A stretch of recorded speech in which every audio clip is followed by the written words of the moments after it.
We are now starting with the T2 axial of a normal MRI pelvis. As we come down, we can see the left ovary.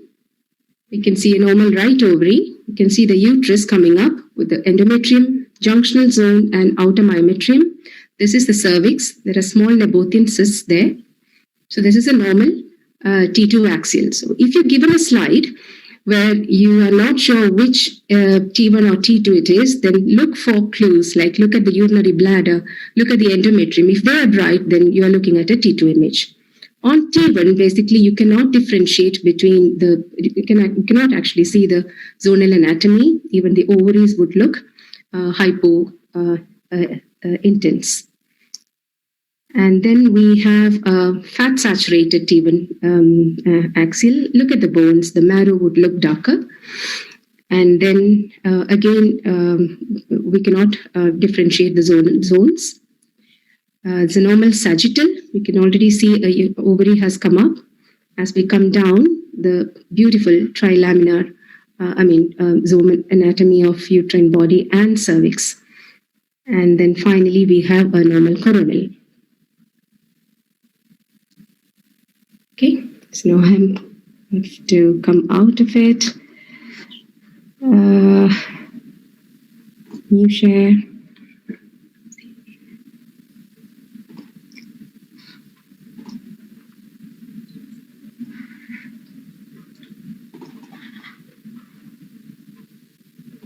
Can you all see this now?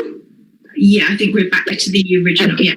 Yeah. Okay. So here starts the first case. You're candidate number 1, aren't you? Yes, I am. Yeah. Okay. And so this is a 28-year-old female investigated for infertility. Can you describe? Okay.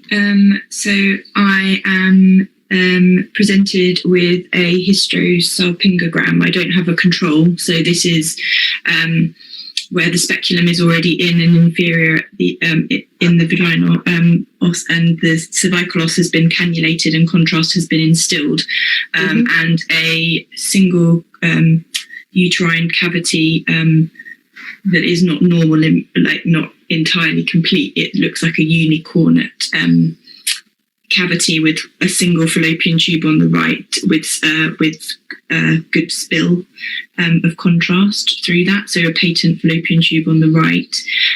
The differential for this could either be that there is a unicornate uterus, or that this could be a didelphic uterus and there are 2 cervices and only one of the cervices has been cannulated. Good. So I would, yeah. Okay, good. So we'll come back to the same slide again. So first, let's have a discussion on this slide. So that takes us to Mullerian duct anomalies. So these Mullerian ducts are paired embryologic structures which undergo fusion and resorption and give rise to uterus, fallopian tubes, cervix, and the upper 2/3 of vagina. Remember, the lower third of vagina and ovaries have completely different embryology, and so Mullerian duct anomalies are not associated with abnormalities in ovarian development or abnormalities in external genitalia. But these are commonly associated with renal abnormalities. And so when you diagnose a Mullerian duct anomaly, it is important to look for both kidneys. Renal anomalies are commonly renal agenesis, ectopic kidney, malrotation, or renal duplication. Mullerian duct anomalies have been classified into 7 different subgroups. We will be focusing on uniconvate from the 2nd till the 6th ones.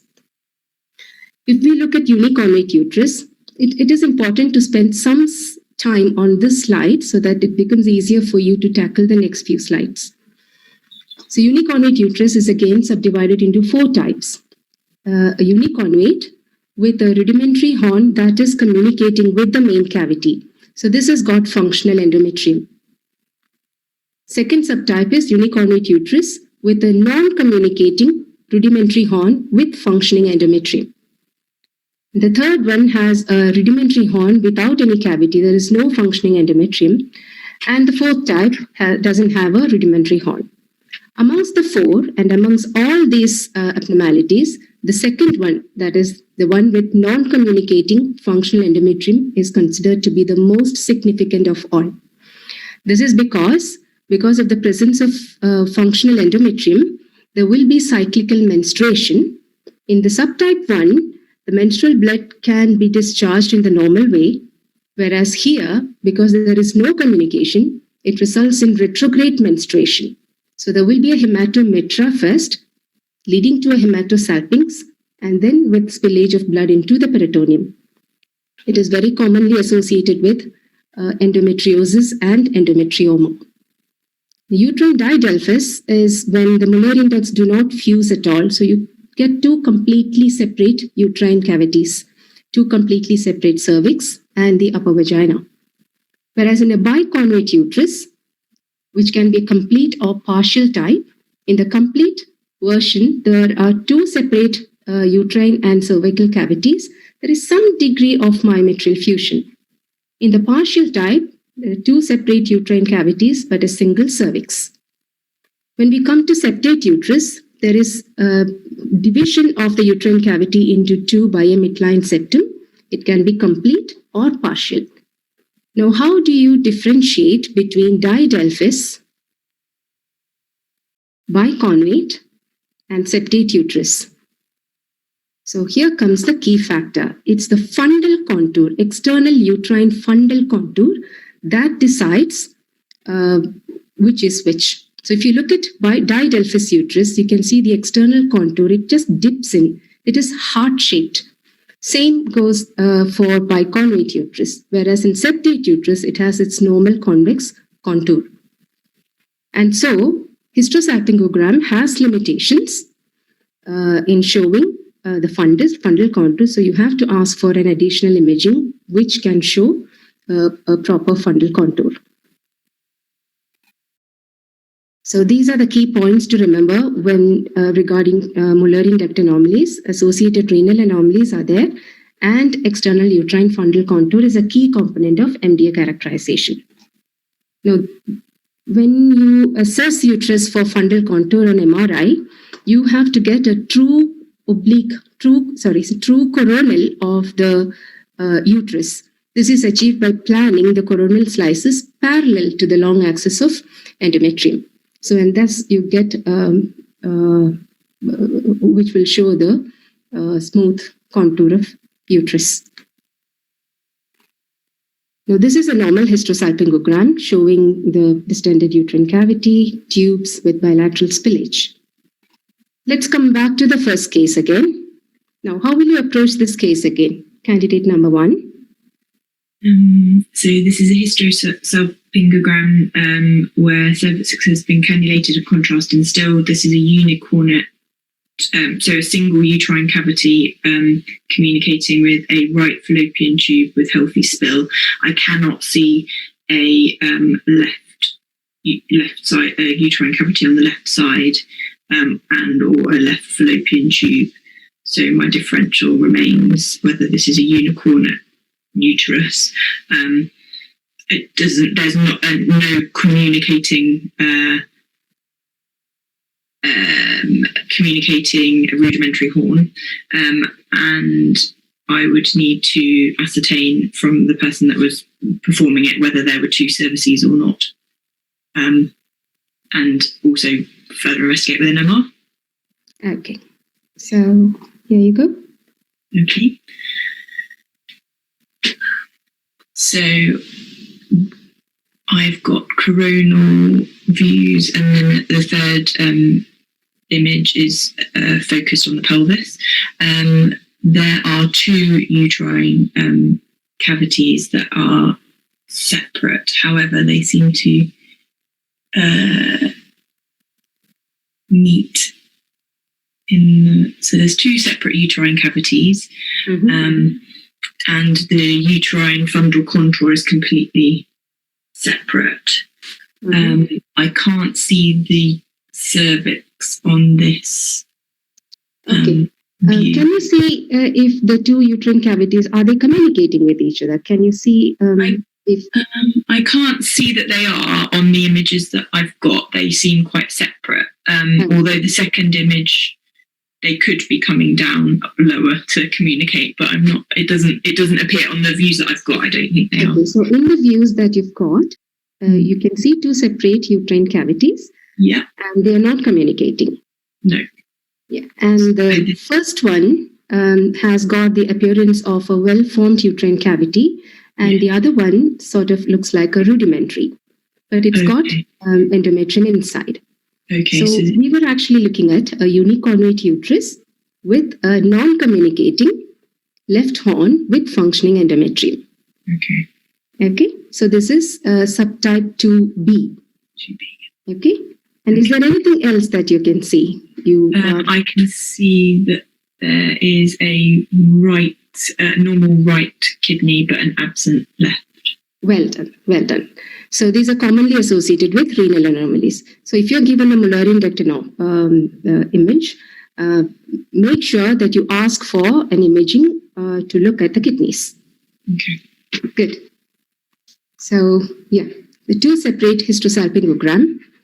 Describe the first one. So the first hysterosalpingogram has a single cervical canal and then two separate normal morphology uterine cavities that are completely separate and have normal spill into the fallopian tube. There is an impression of communicating rudimentary horns to the right and left. Although, by the nature of a dynamic study, I would just want to exclude that wasn't spill that was then collecting in the pouch of Douglas. Okay, forget about the peritoneal spillage. Let's focus only on the morphology of uterine cavities. So, definitely, kind of two normally formed morphology separate uterine cavities that then join. Into a single cervices. So this would be consistent with a bicornate uterus. Okay. And what about the one on the right side? This one has got two separate uterine cavities that meet in the middle, and I feel that this is more, but meet quite far earlier than the case on the left. So I think that this might be more likely to be a septate uterus potentially, but would need to look at the fundal contour to confirm. Excellent. So if you're given this, again, you have identified it is a Mullerian duct anomaly. And then the key component here is external uterine fundal contour. And as in any Mullerian duct anomaly, you have to ask for, then I would like to look at the renal status as well. So here you have the MRI. Shall I take over from here? So we can actually see in the first case, you can see the external fundal contour, it's dipping in, it's heart-shaped. Whereas here, in the second case, it has got a smooth convex external contour. So we are actually looking at a bicornate uterus, partial bicornate and partial septate uterus. Okay. Is it clear? Yes. Okay. So this is, what is this diagnosis? This will be a didelphic uterus because there's two separate cervical canals and two separate uterine cavities in fallopian tube. Correct. So you've been separately cannulated, two separate uterine cavities, not communicating. So this is uterus didelphys. This is a inverted negative image of a hysterosalpingogram. What do you think is happening? You've got I think it's probably an anteverted, anti-flexed uterus that has got it's almost normal, but just a little bit more emphasised. So potentially an arcuate uterus. Yep. Good.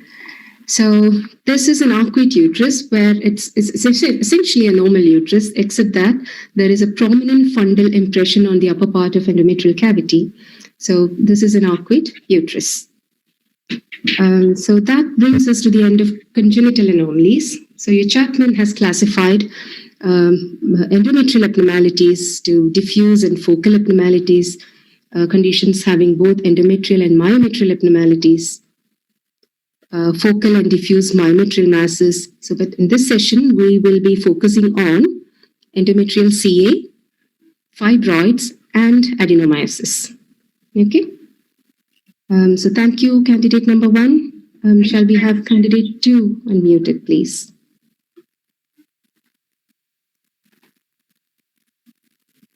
Hi. Hi. So are you ready? So this is a 40-year-old female, presents with menorrhagia and dysmenorrhea. Identify the sequences first. Okay, so we have an axial T1, a coronal and sagittal T2. Okay. Describe your findings. So the endometrial cavity is expanded, as is the cervix, with a lesion which is low signal on T1 and heterogeneously low signal on T2. There's normal endometrial cavity surrounding the lesion within the endometrium. I can also see fibroids within the uterine wall. In these limited sequences, I can't see any free fluid in the pelvis, and I can't see any pelvic lymph nodes. I think findings will be in keeping with large fibroids. Okay. Location-wise, good. These are multiple fibroids. So fibroids tend to be of low signal on T2. And they typically are in 3 locations. Most common is intramural, the second subserosal, and the least common but the most symptomatic one is the submucosal. So this is a scan that shows all 3 locations. So on T1, it is low to intermediate signal. Signal changes can depend on the presence or absence of degenerative changes, most common being hyaline degeneration. It's consequent to which we can see calcification within the fibroid. It can undergo cystic degeneration, red degeneration, which is commonly seen in pregnancy, which is essentially a hemorrhagic infarction with presence of hemorrhagic changes within the fibroid. Essentially, the MRI sequences taken for a fibroid or endometrioma protocol are the same. We need 3 planes of T2, T2 axial, sagittal, and coronal, a T1 axial and fat sat. Now, as a routine, you would not require contrast, but if there are any complex features, we might add a contrast sequence as well. Now, I've given the diagnosis. This is an ultrasound scan showing submucous fibroid, but this is a special type of ultrasound scan. Can you name this study? It's a transvaginal ultrasound. It is a transvaginal ultrasound, but there's something more into it. Okay, I'll take over. So this is called a sonohysterogram. This is sonohysterography. Essentially, what we do is we introduce a catheter, position it in the cervix, and instill normal saline into the cavity, uterine cavity. And simultaneously, you do a transvaginal scan. So endometrial abnormalities like endometrial polyps, carcinoma, and things like submucous fibroid projecting into the endometrial cavity will be beautifully depicted against the fluid background. So it's just for you to be aware of sonohysterography, which is widely practiced. Okay. This is a case of parasitic leiomyoma. Can you describe the findings in the available views? I've given a sagittal and a coronal view. Describe the findings. Okay. So there are multiple heterogeneous, predominantly low T2 lesions within the endometrial cavity, but it can also appear to be outside the endometrial cavity and within the abdomen. On the coronal image, there appears to be at least 4 fibroids in the left upper quadrant, which is displacing the bowel to the right-hand side. Yeah, good. And the uterus is filled with fibroids. Yeah. Yeah, so this is a case of multiple fibroids. So what happens here is we cannot actually see a connection of some of the fibroids, which is actually within the abdomen, to the parent uterus. So what happens sometimes is a leiomyoma sometimes gets attached to adjacent structures like omentum or broad ligament. It gets new blood supply from these structures and then loses its original attachment with the uterus and then becomes parasitic. So if you're given a case, you will be getting the PAX model, or you will be able to scroll it down and it will be more clear in the cases given to you. So when there will be no connection that you can establish with the parent uterus, then you call it a leiomyoma, parasitic leiomyoma.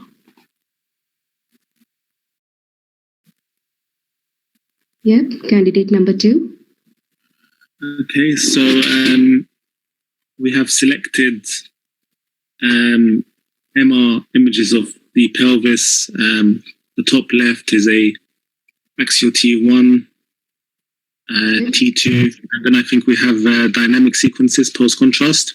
Yeah, the dynamic post-contrast sequences are at the bottom, and this is a fat-saturated T1 axial. Okay.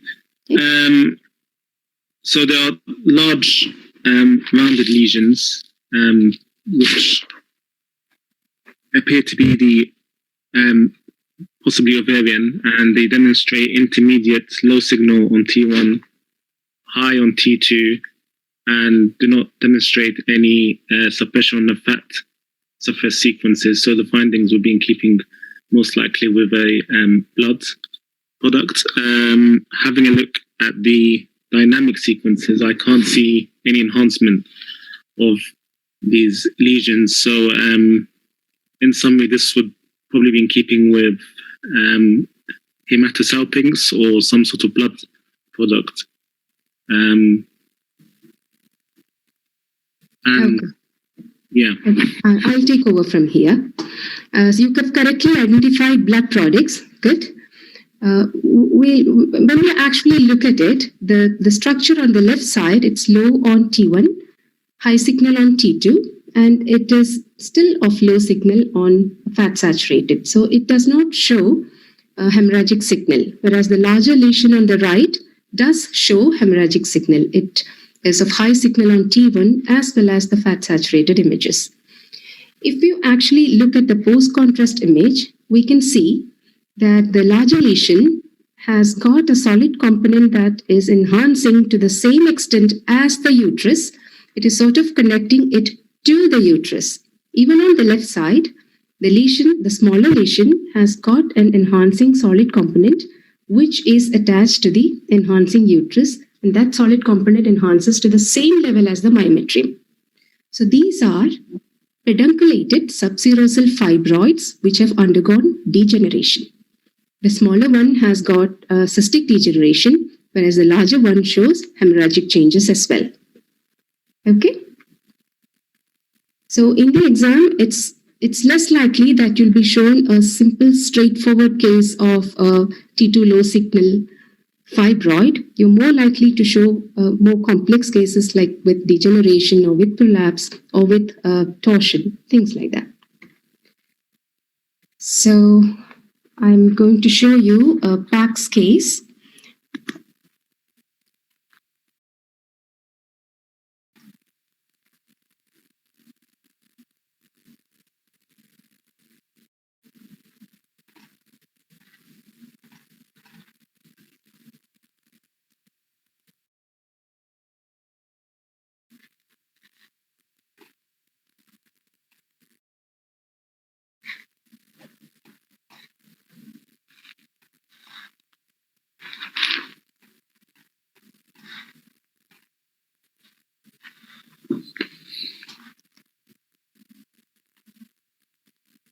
Sorry. Okay. Can you see a slide saying prolapsing submucous fibroid? I can, yes. Okay. So this is a case which I've taken from Radiopedia. So if you, during the T2 axial sections first, so you can actually see a large mixed or intermediate signal mass within the uterine endometrial cavity, we can actually see the connection coming from the mucosal level, just from the inner myometrium. It's coming into the endometrial cavity and prolapsing into the cervix. So on the coronal image, again, you can nicely see the attachment. It is a pedunculated submucosal fibroid, which has undergone degenerative changes and filling up the endometrial cavity and prolapsing into the cervix. So this is a still sagittal image. You can nicely see a submucous pedunculated fibroid prolapsing into the cervix. So this is a 2B case. Prolapsing submucous fibroids have been asked in the exam. And so it's important to be familiar with the images. So now going back to my original presentation.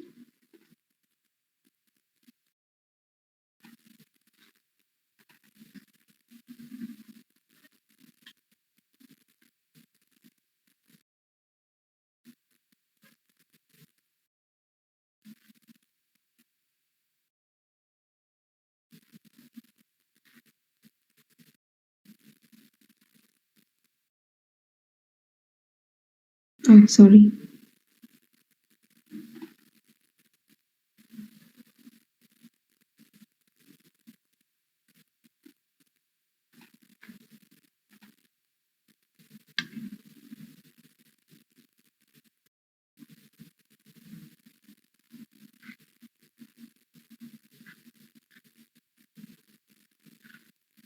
Finding it again difficult to find my, okay, yeah, got it back. Okay, yeah, thank you, candidate number 2. We are moving on to our next pathologies. So candidate, who is ready now? Candidate 3? Hi. Oh, hi. So this is the case of a 42-year-old female with chronic pelvic pain. Now focus only on the uterus. Can you describe the uterine findings?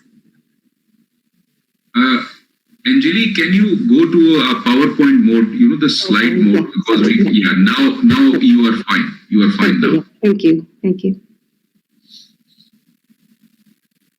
Yeah, 42-year-old female, chronic pelvic pain.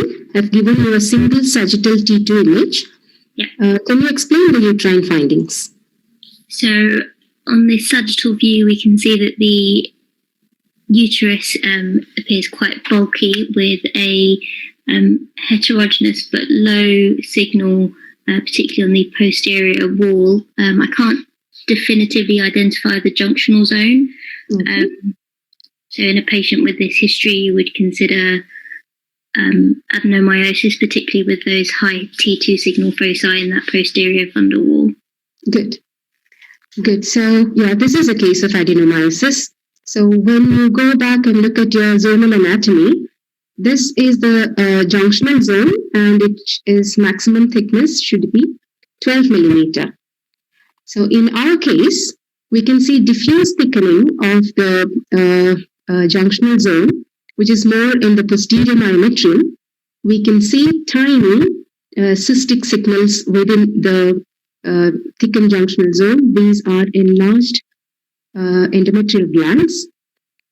And this is adenomyosis. This is the picture of adenomyosis. It can be sometimes focal, diffuse, and on T1, sometimes because of the presence of menstrual bleed, you might see tiny hemorrhagic signal, which will be bright on T1, as well as T1 fat saturated images. We'll see more cases of adenomyosis when we cover endometriosis. Okay. So on adenomyosis, on ultrasound, it has got a very particular appearance. The uterus will be enlarged, will have heterogeneous echogenicity. You will see echogenic stripes extending from the endometrium to the inner myometrium. You can see echogenic nodules, myometrial, subendometrial cysts, and overall, this heterogeneous appearance of uterus have been look similar to what you get in liver cirrhosis. And sometimes we call this condition cirrhosis of uterus. Okay, so less likely that an ultrasound may be asked, but it's important to be aware of this appearance. Now, candidate number 3. Okay, so I have selected sagittal and 2 coronal sequences through the pelvis for a 78-year-old female with postmenopausal bleeding. There is an abnormality in the uterine cavity where there is a low to intermediate T2 signal mass, which on the post-contrast images demonstrates some mild enhancement, particularly at the posterior border. There's also some fluid within the endometrial cavity. Based on these images alone, I think the myometrium is of normal thickness, but there is possibly on that second image, I think that there is some invasion into the myometrium. I think my differentials for this would include either, and I think they're suspicious for an endometrial cancer, but I would also consider this likely an endometrial polyp. They'd probably need a hysteroscopy. Okay, so this is endometrial cancer. Okay, this is endometrial. You've described it nicely. This is endometrial carcinoma. So we can see intermediate signal mass occupying the endometrial cavity. So if you look in the non-contrast T2 images, it will look slightly brighter than the outer myometrium. Okay, and following contrast, what happens? The myometrium, it enhances quite avidly, whereas the tumor does not enhance to that extent. So post-contrast images would give best contrast between myometrium and the tumor, and so would help to see if there is myometrial invasion. We'll come back to this slide again. So first, let's have a look at FIGO staging of CA endometrium. Now, staging of CA endometrium, CA cervix, and CA ovary have been asked in the exam. So it's important to be aware of the staging. In stage 1, it's confined to the uterus. Stage 1 again has stage 1A and 1B. Stage 1A, the tumor invades less than 50% of the myometrium, whereas in stage 1B, more than 50% of myometrium is involved. Now, why is this important? This differentiation is important. It's because myometrial invasion is a very good predictor of patient prognosis. So it is a very reliable index of lymphatic spread. And so regarding patient prognosis, the stage differentiation between stage 1A and 1B has got importance. In stage 2, it invades cervix. Stage 3, it extends to the the ovaries. In stage 3B, extends to vagina and parametrium. And in stage 3C, the pelvic lymph nodes would be involved. And stage 4, there will be involvement of bladder and rectum and distal metastasis. Now, the sequences that we need to image endometrial carcinoma are, again, 3 planes of T2, T2 axial, coronal, and sagittal. There will be a T1 axial, T1 fat-sat. We'll have additional sequences, diffusion weighted and ADC map. And then we'll have post-contrast sequences. In this case, we have acquired the post-contrast scans as a dynamic contrast enhanced imaging. That is sequential or serial acquisition of images following the contrast. Now, it is said that at 2 minutes and 30 seconds following contrast, you get maximum contrast resolution between the tumor and myometrium. And so that gives the best image to see the extent of myometrial invasion. This can be acquired as a single acquisition or using dynamic contrast imaging. Now, while you plan the axials of uterus or cervix in case of CA cervix, it's very important to get the true axial of uterus or true axial of cervix. So how is this planned? In the case of uterus, you have to plan the axial sizes perpendicular to the long axis of the endometrial cavity. So that results in the true axial of uterus. And that helps you to see the actual extent into myometrium and parametrial involvement. Same goes true for cervix. The axials are planned perpendicular to the long axis of endocervix. And that gives the true axial of cervix. Okay. Now we've come back to our same case. Now, can you stage this disease? This is endometrial CA. We've gone through the staging. Now the disease is confined to the uterus. So can you stage this disease now? Candidate 3? Yes.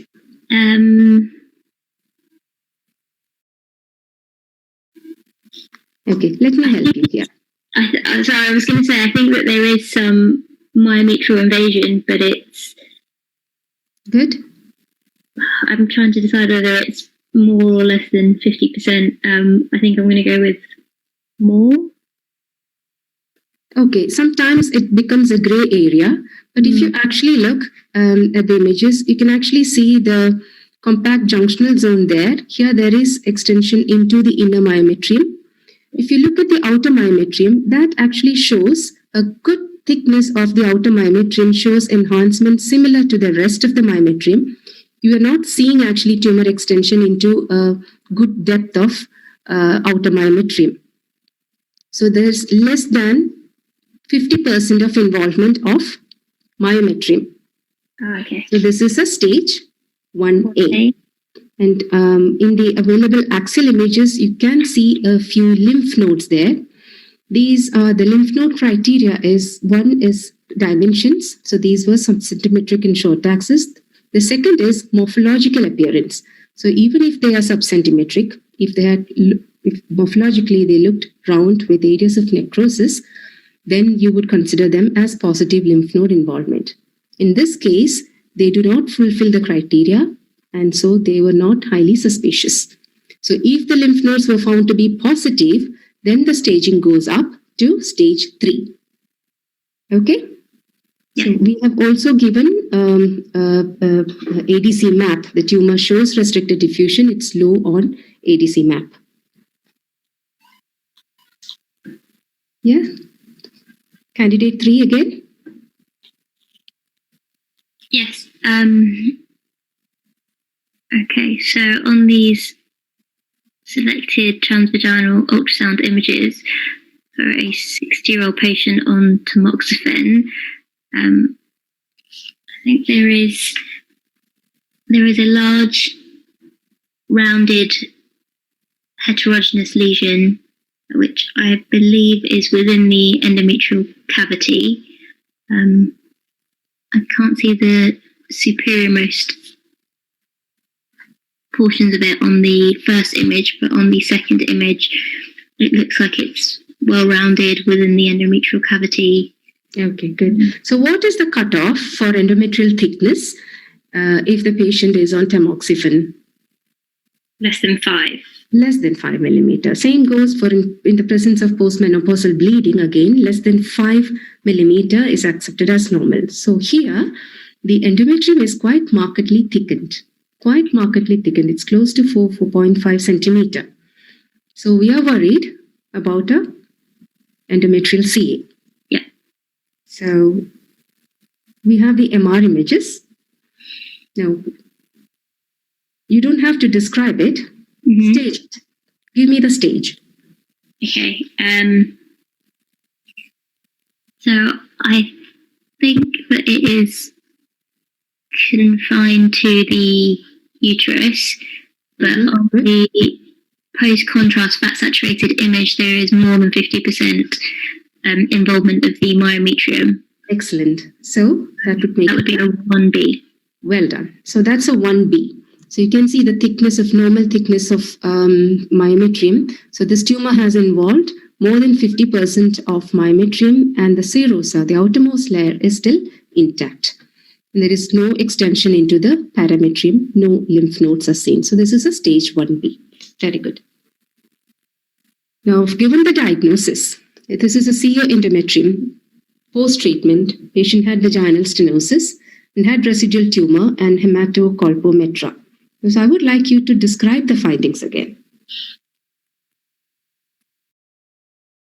Okay, so the uterine cavity is distended with high T2 signal seen within. Within this area of high signal, there is also an intermediate signal, almost lobulated lesion that someone has very kindly annotated.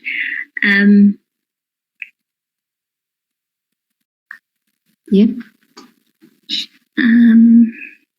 In the context of hematocolpometra, could this be a clot? No, we have already given the diagnosis. So there is hematocolpometra and residual tumor. So I would like you to describe the findings, the uterine and cervical findings. So we know the diagnosis. So this is a single sagittal T2 image. Mm-hmm. So the cavity is dilated, the wall appears thinned. There is low signal around the cervix, which also has low signal within it, and there is a fluid level. Very good. Good. Which would be a dependent fluid level. Good. The residual tumour itself is of intermediate signal near the fundus. Yeah, good. Yeah. So what we are seeing here is a distended uterine cavity, which has got T2 high signal fluid and what we know as the residual tumor in one corner. And what we can see here is dependent low signal fluid within the uterus and cervix. And ideally, if you're given a single T2 image like this, you should ask for T1 and T1 fat sat just to characterize the fluid, whether to know whether it is clear fluid or blood. So if a uterine cavity or cervix gets distended with fluid, it is only because its drainage is blocked. So that's why we we've diagnosed a vaginal stenosis here. So this low T2 signal is the only finding supportive of blood on this T2 image. If we had T1 and fat saturated images, then it would have looked bright on T1 and fat saturated images. So this lady has history of Mirena coil insertion and presented with intermittent bleeding. So we can see on CT scan, we can see that the coil is within the uterus, centrally positioned. Describe the ultrasound finding, please. Okay, so on the transabdominal ultrasound, there's a large area within the uterine cavity which is hyperechoic. I think the part of the Mirena coil as well as a focal linear high echogenic. So what do you think this hyperechoic area is within the uterus? So it's centrally within the uterus. Yes, go on. I was going to say, could it be hyperplasia of the endometrium? We can only say markedly thickened endometrium. Okay. So in a 50-year-old with intermittent bleeding, she is perimenopausal, sort of postmenopausal age acquiring. And so this becomes suspicious again for CA endometrium. And the coil is embedded within the thickened endometrium. This anyway needs further imaging with a MRI. Would you like to describe the MRI findings? I have given sagittal, these are the pre-contrast images. I've given only T2 images now. So our next slide will be the post-contrast images. So describe the findings on these selected T2 images. Okay, so on these images, the uterine cavity appears to be distended and filled by an intermediate signal, mildly heterogeneous mass. Good. Making I know it's a T Is it a T2? Yeah, it's a T2. They're all T2 images. Yeah. So, Before you continue, let me say these tiny cystic structures in the cervix are Nabothian cysts. Ignore them. okay. Continue with the rest of the description. Okay, so I can't distinctly make out the endometrium from the myometrium or the junctional zone. And on the axial images, there's a lot of stranding around the uterus. What does it mean? What does the stranding mean? I think if I'm suspicious that there's a big endometrial mass, then these would be suspicious of serosal invasion. Good. Parametrial invasion. So when there is adjacent fat stranding, it's crossed the serosa and it's going into the parametrium. Good. And what am I pointing at? A lymph node? There's an enlarged lymph node there. And what is happening to the left adnexa? I think in the left adnexa is that involving the left ovary within the mass? It looks like it is extending to infiltrate into the left adnexa. And what about this slide? What is shown in this slide? What am I pointing at? So I think that's involvement of the adjacent bowel loop, probably the rectosigmoid. Good. And so now we have the post-contrast image. So that very clearly shows extension to involve the serosa of bowel and involvement of the ovary. Yeah. Can you see that? Yeah. For some reason, my slide is masked. Okay, yeah. And so, what stage will be? What is the stage? Based on these, it would be at least a 4A. Yeah, good. So there is bowel involvement. So that is stage 4A. So the earlier slide had shown parametrial fat infiltration near bladder, but in the post-contrast image, you can see the bladder wall is clear of tumor. There's no infiltration. Again, if this bowel involvement was not there, and if it stopped with ovarian involvement and lymph nodes, then it would have been a stage 3. Okay? Mm-hmm. Now, this is a C endometrium radiology report checklist. So what we have to mention is the tumor size, depth of myometrial invasion, very important, cervical, vaginal, adnexal, serosal invasion, bladder, rectum or pelvic side wall involvement, lymph node involvement, presence of hydronephrosis, distant metastasis, and finally the FICO staging. FICO staging we don't necessarily have to put in our report, but then these are the important points to be kept in mind.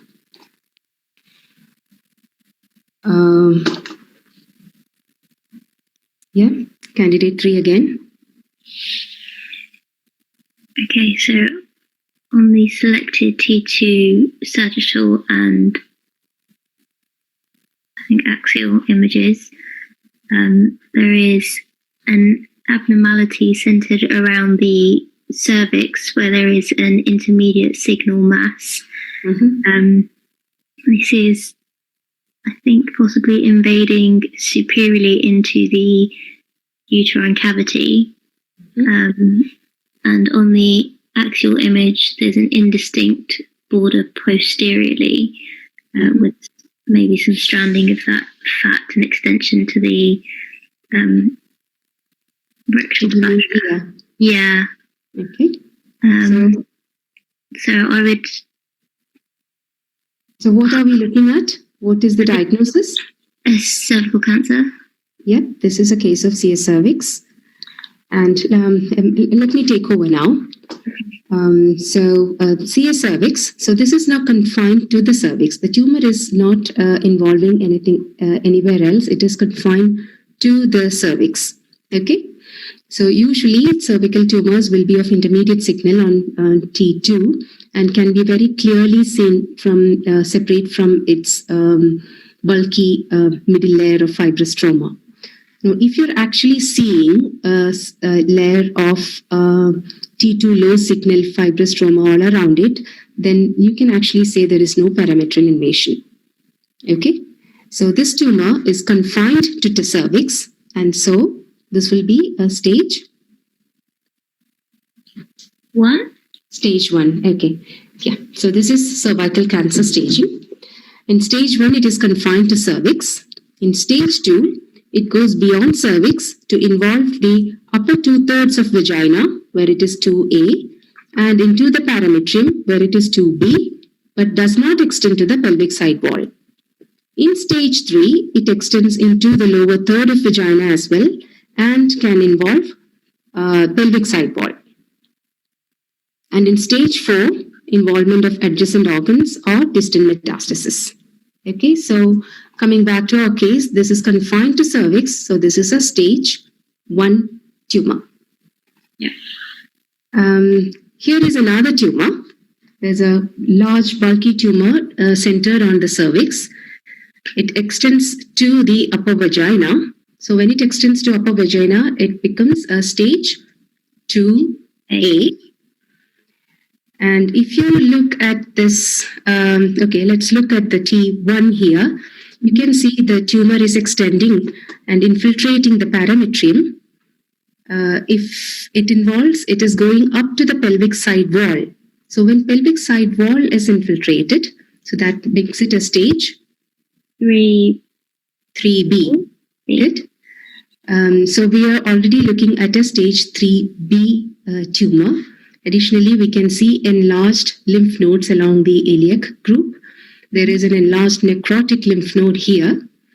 And in the post-contrast scan, you can see the tumor along with the nodes and its extensions, parametrial extensions are all enhancing.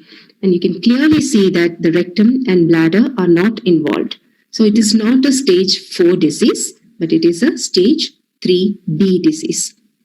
Now, by pelvic side wall involvement, what we mean is, if the tumor infiltrates to less than 3 millimeter of the pelvic side wall, which involves the obturator internus muscle or the internal iliac vessels or the levator rami muscle or the piriformis, any of these structures which form the pelvic side wall, if the tumor is within 3 millimeter of the pelvic side wall structures, then we call it pelvic side wall infiltration. Okay? So this is a stage 3B tumor. What is the extension and what is the stage? Here is the axial one. Describe the extension. I think there's extension inferior and anteriorly into the posterior wall of the urinary bladder.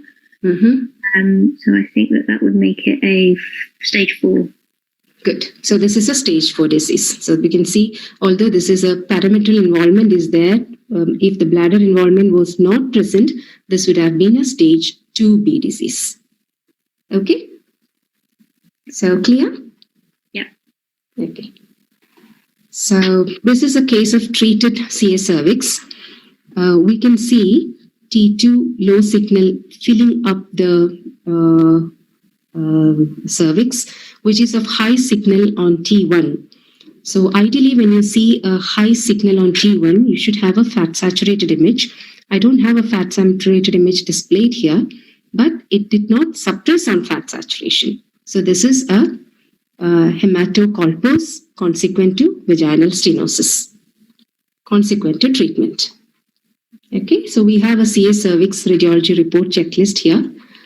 The lesion is to be measured in 2 planes. You have to describe the tumor extent and all the extent to vagina, parametrium, adjacent structures, nodal status, presence of hydronephrosis, and distant metastasis. Okay?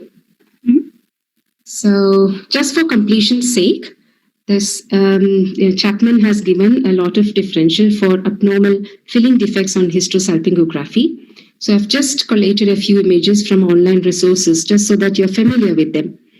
These are filling defects. Submucous fibroid and endometrial polyps appear as filling defects on hysterosalpingogram. You cannot differentiate them on HSG. And bottom row is a completely distorted endometrial cavity, some irregular filling defects within the cavity. These occur when there are intrauterine synechia, and this is called Asherman syndrome. This can occur consequent to previous abortions or curettage, which can result to intrauterine adhesions. Additionally, you can see hydrosalpinx also on the first image. Now, this is interesting. This is adenomyosis. You can see linear streaks of contrast extending into the inner myometrium from the endometrial cavity. So these are actually dilated endometrial glands. And so these are just a few images so that you know, you are now familiar with how they look on HSG. This is the last slide, I think, about the uterine abnormalities. What is the diagnosis? What is the study? It's a HSG. Okay, and what is your diagnosis?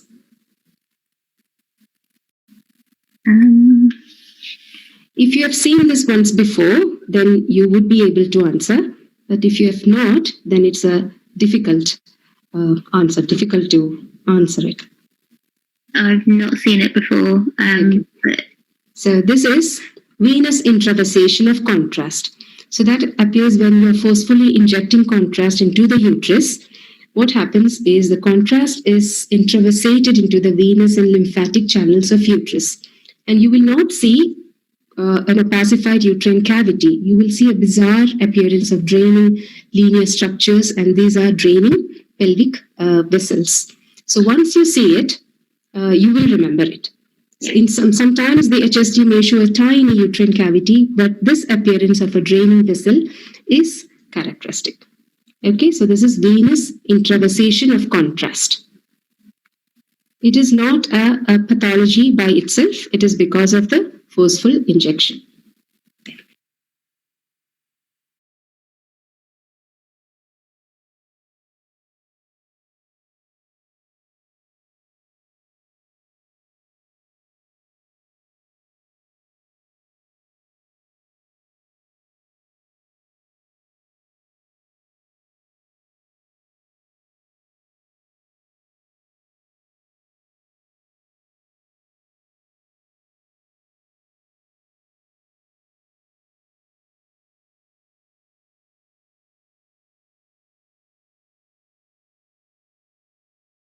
Beginning. So candidate, so it was candidate 3 with me until now, isn't it? I think So now, yeah. so now it's candidate 4. Yeah, hi. Yeah, oh, hi. So now, yeah.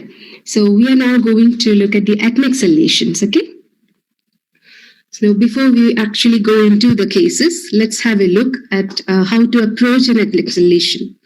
So essentially, the basic sequences that we need to have are a T1 weighted, T1 fat saturated, T2 weighted, and T1 post-contrast images.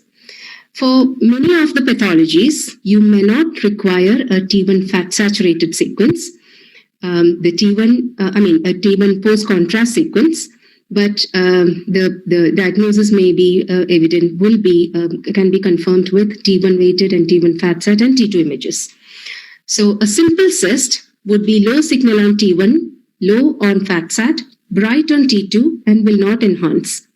A hemorrhagic cyst will be bright on T1, it will remain bright on fat saturated, it will be bright on T2, and it will not enhance, it will remain bright on the fat saturated image. An endometrioma will be bright on T1 and remains bright on T1 fat saturated, will be of low to intermediate signal on T2, and it will remain bright on the fat saturated image. There will not be any enhancement. Whereas a dermoid, because of its fat content, it will be bright on T1 and it suppresses, becomes dark on T1 fat saturated image. It doesn't mean that the entire tumor, entire lesion has to become dark. It's only the fat component that gets suppressed and become dark. And T2 weighted, it is of intermediate signal and it will not enhance. Whereas a cystic neoplasm can show low signal or intermediate signal on T1 depending on the protein or hemorrhagic content. That will remain so on the fat saturated image. It will have a solid component visible on the T2 with bright surrounding fluid, and the solid component will enhance on post-contrast image. So this T1 fat saturated images are very crucial in coming to a conclusion. Okay. Candidate number 4. This is a 25-year-old female, has a pelvic mass. Now, describe your findings. So these are several axial slices of an MRI pelvis in a 25-year-old female with a pelvic mass. In the top image is... Okay. Before that, I would like you to identify the sequences. Yeah. So what am I pointing at? So I believe that is T1. T1 axial, good. And what is this? That is T2. How did you say this is T2? I think there's high signal. Oh, sorry, that's low. I'm sorry, there's low signal in the uterine cavity, I think. So there is a bright signal of endometrium, and you can see bright signals of ovarian follicles.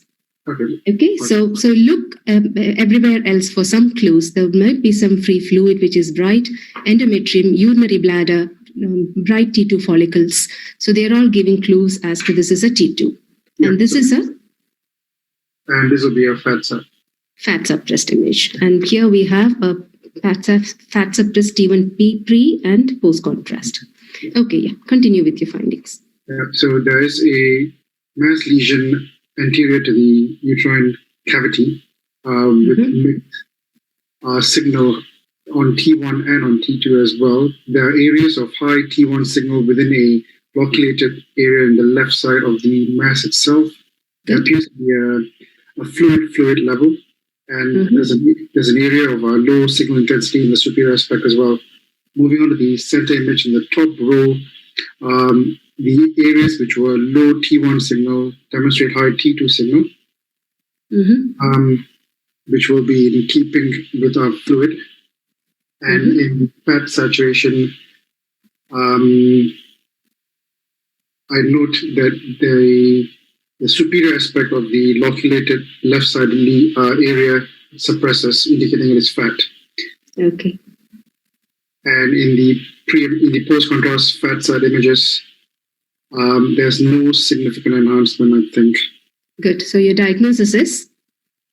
So putting these together, I think this is a large, because of both fat content and fluid content,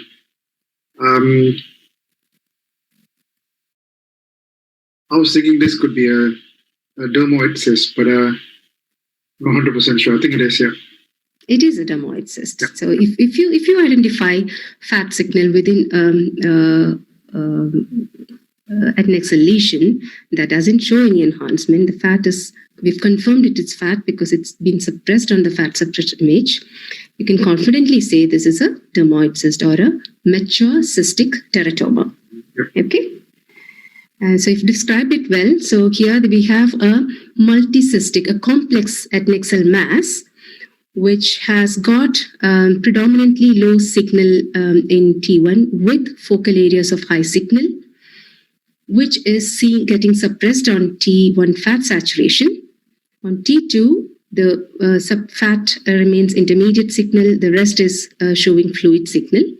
And there is no enhancement in the post-contrast image. Another thing, if you're just given one post-contrast image, how will you say it is a post-contrast image? For that, again, look at the uterus. Uterus myometrium will enhance. And you remember the trilaminar zonal anatomy that you see in a non-contrast T2 image. Here you can see the myometrial enhancement. Okay, so this is another case of a dermoid. It's another complex mass which was seen on ultrasound. We can see there is fat component which is getting suppressed on the T1 fat saturated images. So this is a T1 bright signal getting suppressed on T1 fat saturated. And so this is again a dermoid cyst. So if you're given this image alone, how would you say this is a T2? So I think there's some fluid within the endometrial cavity, which is there is. So this could even be the bright signal of the endometrium. Okay. So yeah, or fluid. So yeah, that's how you look for clues in the image. So sometimes you may not have anything. Look at the spinal canal. You may see fluid within the spinal canal. You may see a little bit of bladder somewhere. So look for clues as to identify the image. So sometimes you may be given an X-ray, and what is your finding here? Okay, so this is a frontal radiograph of the pelvis, partially imaged, of a 25-year-old female with pelvic discomfort. Mhm. I know that there is a control, image, and there appears to be calcification or rather high density in the central part of the abdomen. Given the pelvic discomfort, the calcification probably denotes elements of a dermoid cyst. So that was my first differential. Okay, yeah.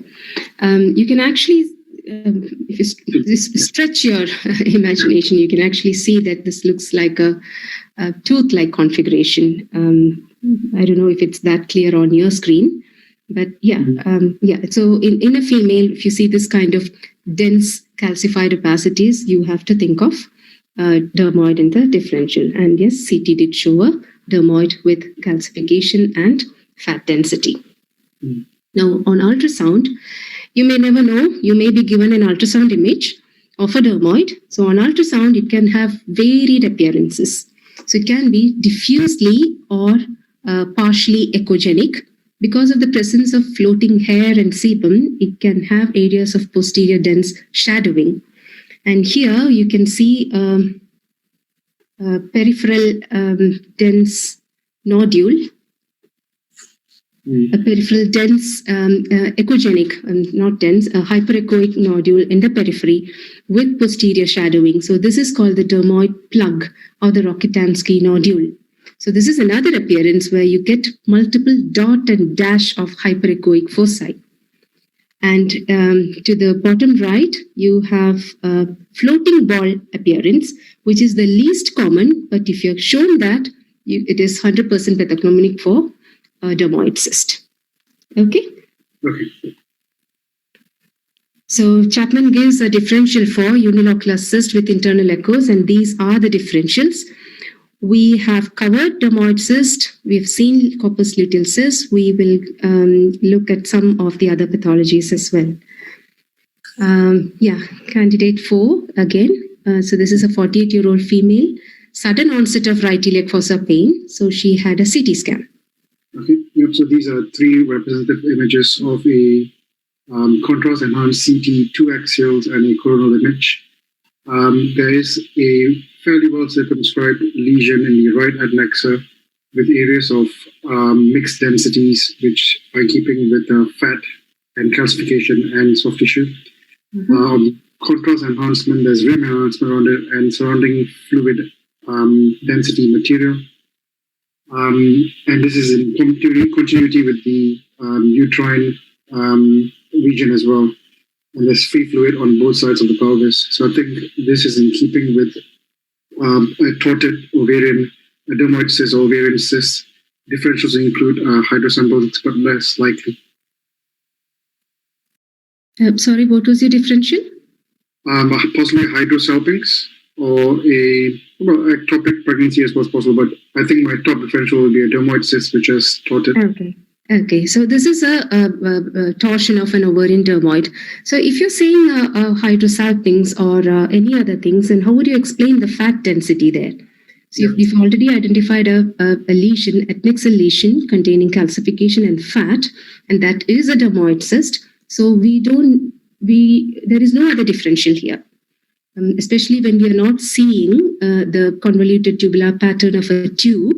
So the differential of hydrosalpinx will not come into this picture.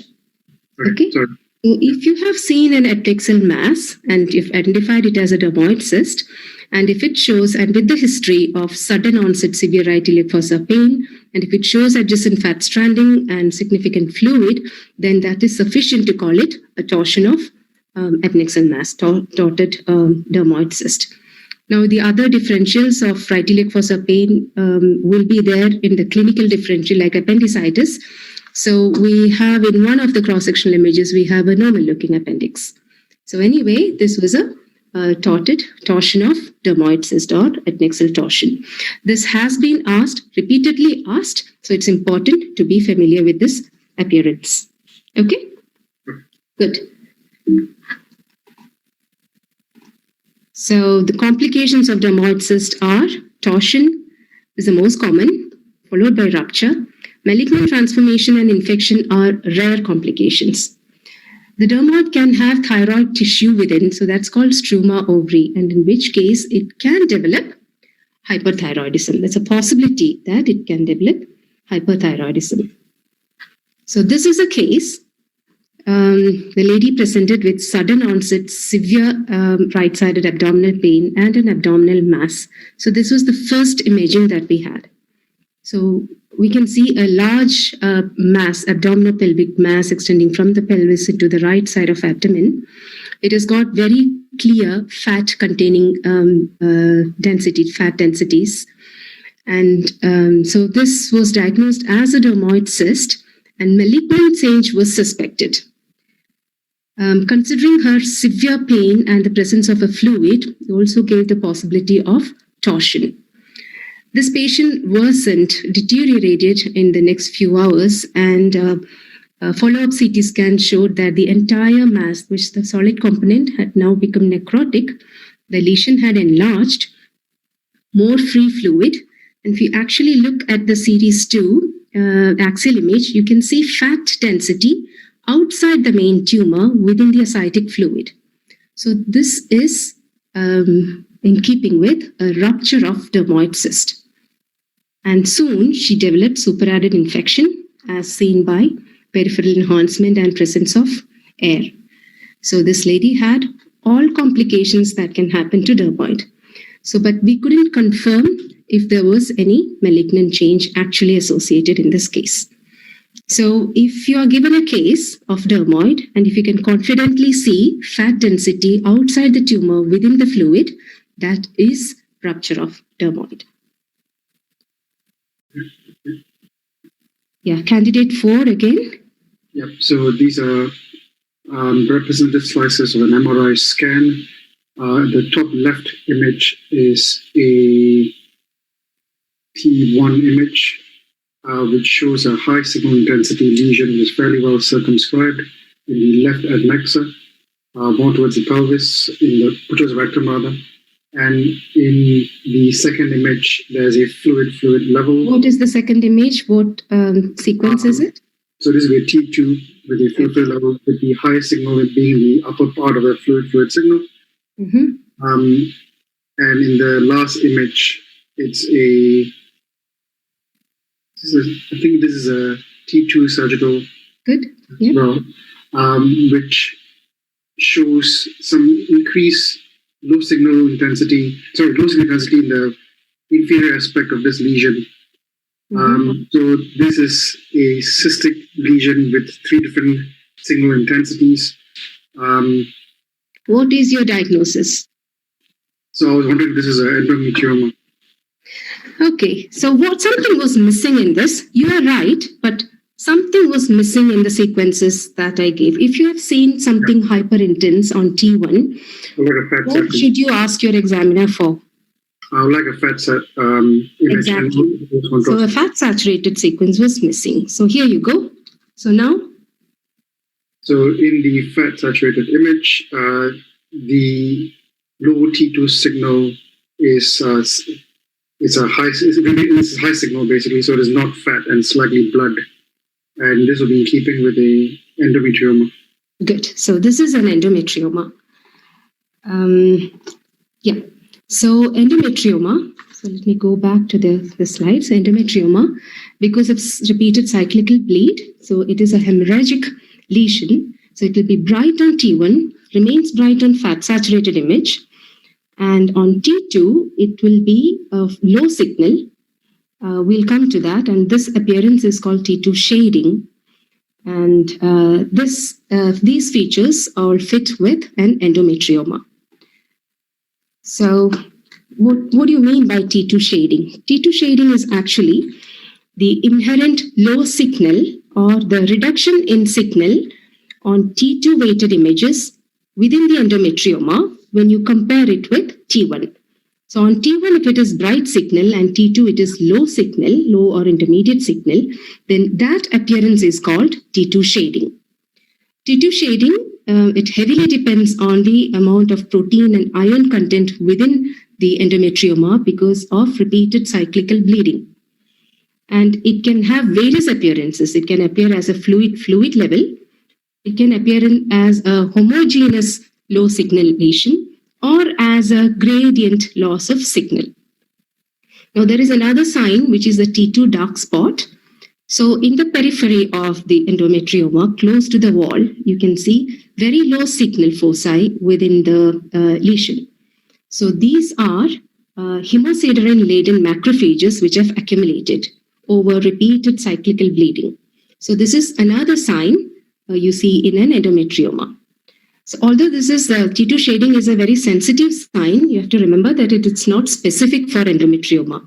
You can have T2 shading in other hemorrhagic cysts which have undergone repeated bleeding, or in some hemorrhagic ovarian tumors which again have repeated bleeding.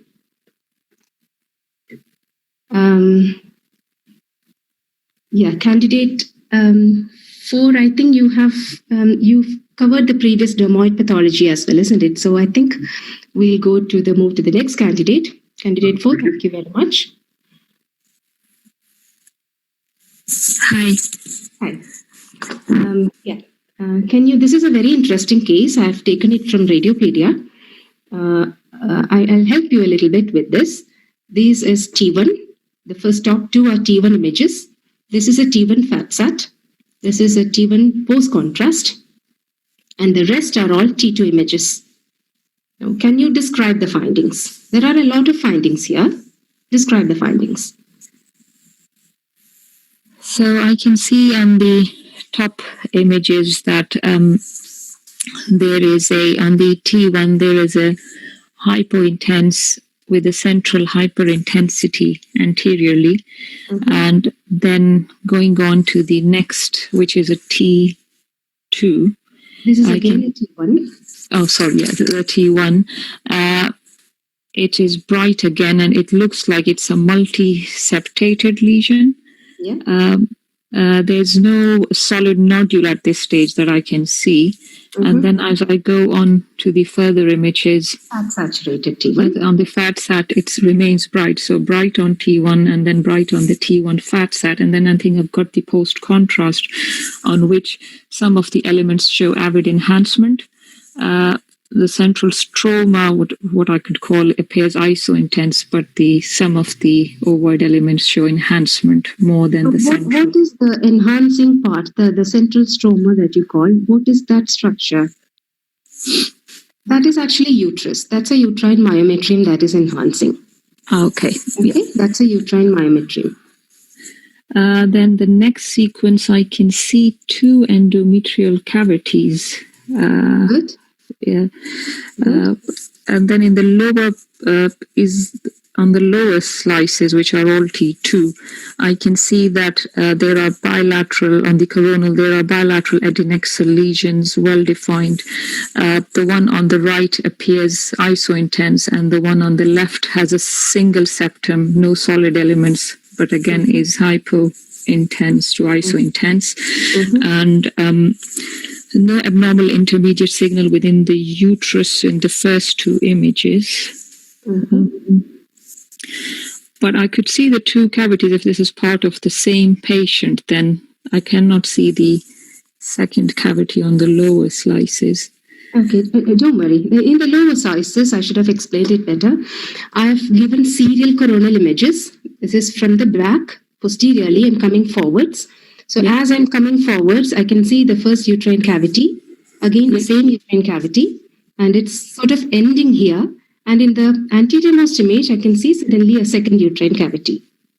Okay. So it isn't behaving like a simple cyst, these lesions, and is behaving like blood on the fat sat sequence. Okay, so look at this T2 sagittal. What is that? Looking at the tubular structure, what comes to your mind? The fallopian tubes. I was thinking whether this is hematosalpinx on both sides. Good. Hematosalpinx is there, and you have an endometrioma. Endometrioma, with the shading sign. Let me show you the case in the PAX model. So this is a case of a right uniconvate uterus with non-communicating functional left horn with hematometra. This is hematometra. It's bright on fat saturated and it's bright on T1. With hematometra, hematosalpinx, and endometrioma. Remember what we discussed during our Muller-in duct anomalies? The type 2B classification, that is a uniconvate uterus with a non-communicating but functioning endometrial cavity is more prone to have endometriosis, endometrioma, and they'll have hematometra, hematosalpinx because of retrograde menstruation. Yes. So I'm going to come out of this presentation and I would like to open a PACS model.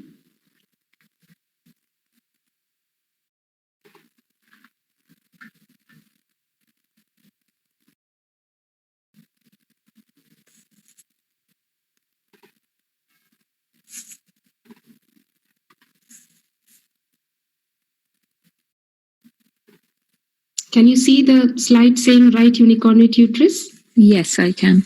So now it's in the PACS model. So we are looking at the coronal. Focus only on the uterus for the time. So you can see as the uterus goes and as the uterine cavity finishes, a second uterine cavity appears. Okay. Yeah.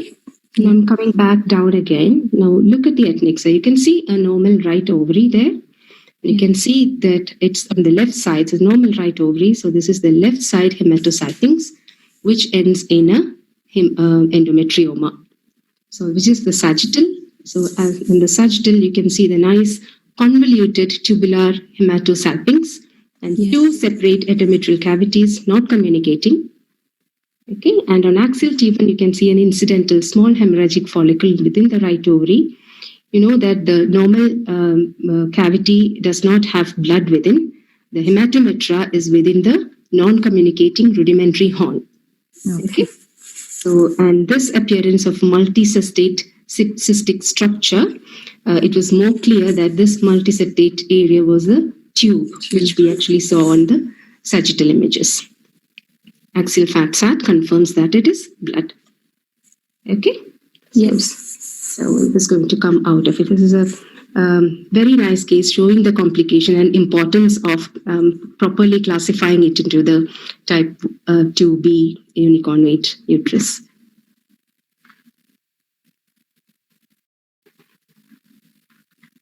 So coming back to the original presentation.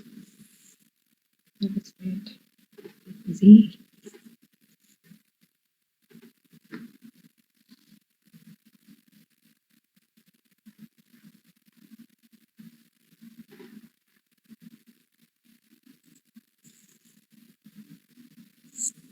Can you see it now?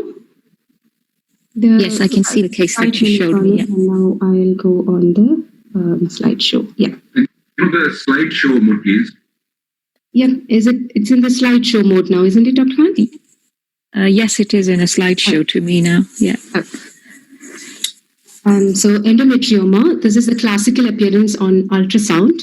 So where you can see a unilocular cyst with packed low-level echoes, so sort of a ground glass appearance.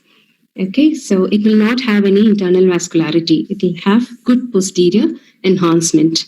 Sometimes you can see peripheral hyperechoic focus towards the periphery in an endometrioma, and you have to differentiate it from an dermoid cyst, which will show posterior shadowing. Okay. So yeah, have a go at this case. So again, I've got multiple slices of the MRI for pelvis. So the first is a T2 because the urinary bladder is bright. The next, on which I can see there's a bulky uterus. This image. Yes. And so this is a posterior structure that is in the pouch of ductless. So this cannot be bladder. Oh no, this can't be bladder, sorry. So there is a bright T1 bright lesion in the pouch of ductless. Okay. Which is bright on T1. So the next sequence is then a T2. On which I can see that the bright structure in the posterior compartment is isointense. So, yeah. So bright on T1 and isointense on T2, and stays bright on the FAT-SAT sequence axial slices. And then, so it's behaving like blood and is in the posterior compartment, posterior to the uterus. It's a bulky uterus.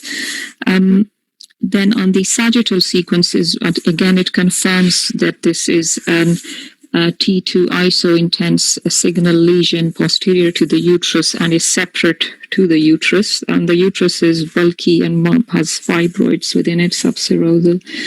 I cannot see any solid elements. So I'm thinking whether, because it's posterior, it's behaving like a hemorrhagic cyst. Okay.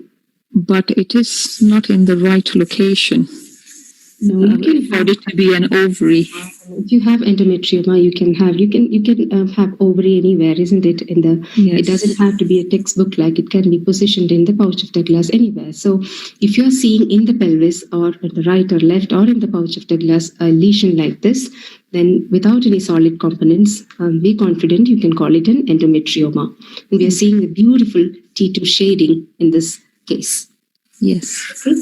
So when you describe the uterus, you did say uterus is bulky. So what's happening to the junctional zone? So there's a widening of the junctional zone.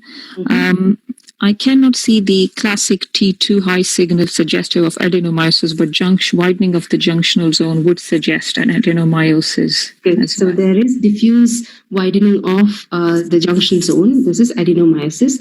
And as you rightly pointed out, there is a subserosal fibroid. If you go back and look at the T1 weighted image, you can see a tiny high signal focus within the myometrium, which stays bright on the T1 FAT-SAT. It's very tiny. So that is a tiny microhemorrhage that again is in keeping with adenomyosis. Okay. So good. So this is endometrioma, adenomyosis, and serosal fibroid. So this is a case of chronic pelvic pain, and the patient presented with melena and hematuria. So on these selected slices, so the first one, again, I take to be the T1 axial slice, and then T2. So I can see there is a cystic structure anteriorly, which is low on T1, bright on T2, and then on the T1 FAT-SAT, it stays. It's not as bright as blood, but is brighter than as isointense to the muscle. It is showing intermediate signal on T1. Yes. And on T2, it is bright. And because the fat elsewhere is suppressed, this looks bright. So this is sort of showing a blood-like signal. Yes. Okay. Thank you. Yep. And then on the lower sagittal sides, I can see there is abnormal hypointense signal arising. I'm wondering whether this patient's had previous surgery. What surgery? Because I can see the vaginal vault. Whether they've had a hysterectomy? Yes, good. So the patient doesn't have a uterus. She has had a hysterectomy. And I can see the vaginal vault. Yep. But there is abnormal signal, T2 signal projecting posteriorly, which is enveloping the urinary bladder posteriorly and extending through to the vaginal vault. And a patient presented with chronic pelvic pain, now I'm thinking whether this is endometriosis. Well done. Excellent. Yeah, good. And so yes, on this is the endometriosis. So on the coronal image, then again, which shows the endometriotic bands, and on the post contrast, I can see there is contrast enhancement anteriorly within the within the cystic structures that I saw, but not in the one on the right side. The one on the left side enhances uniformly. Okay. Okay, good. So this is endometriosis, and as you rightly said, anteriorly you can see a cystic structure with evidence of blood. So this is endometrioma. Actually, on the coronal slice, you can also see an endometrioma in the right groin. Now, more importantly, this shows extensive endometriotic plaques within the pelvis. Endometriotic plaques typically on T2 are of very low signal. Okay, so characteristically, these are very low signal, and they cause adherence. I mean, the bowel tethering of the bowel loops. They cause speculation, and the most common sites of involvement are posterior bladder wall. I'll go to the next slide, so that will be more clear in that. Yep.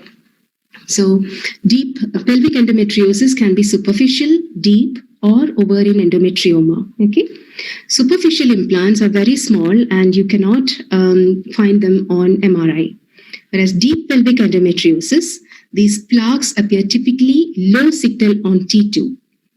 Okay, you may see tiny cyst-like foci within this endometriotic plaques, which are dilated endometrial glands. They can have speculation. Now, be aware of the most common sites of endometriotic plaques. So, the posterior surface of uterus and the posterior fornix, and these are the favored sites for endometriotic plaques. Now, this is where the uterosacral ligaments attach. So that's again another common site. Uterosacral ligaments are again a favored site.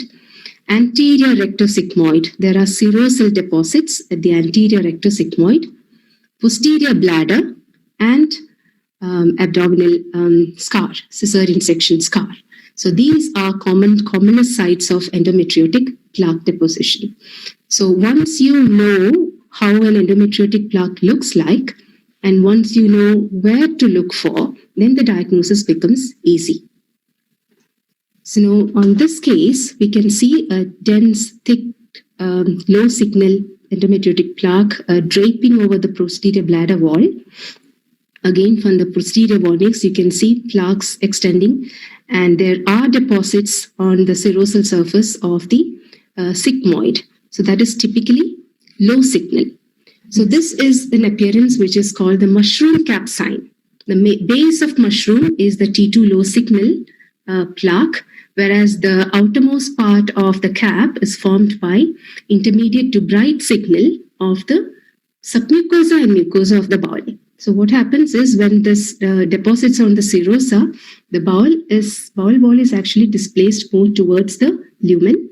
And so the outer signal, bright signal, is formed by the submucosa and mucosa of the bowel. So this is called mushroom cap sign.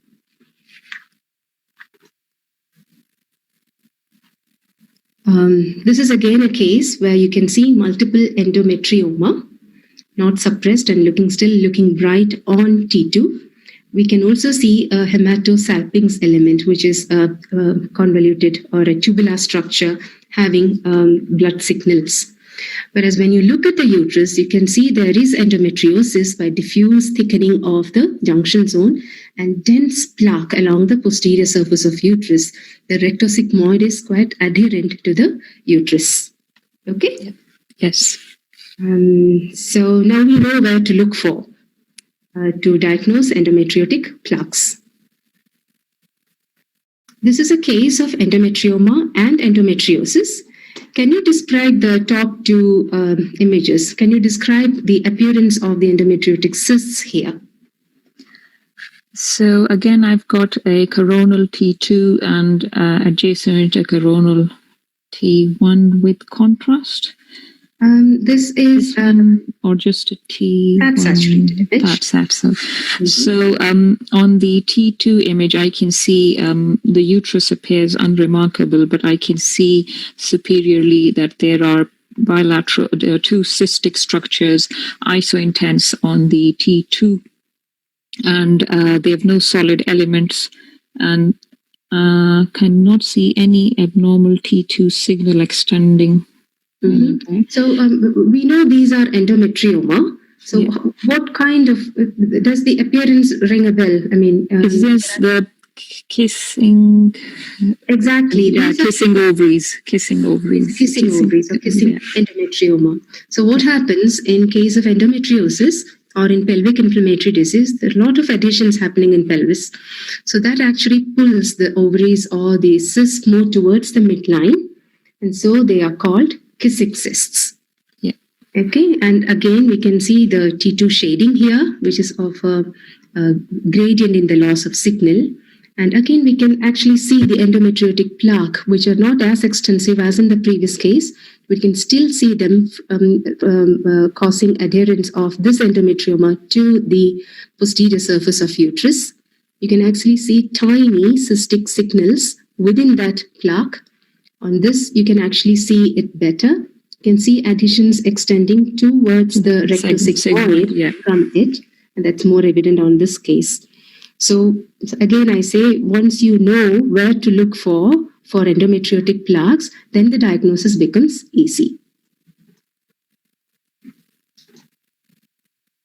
Again.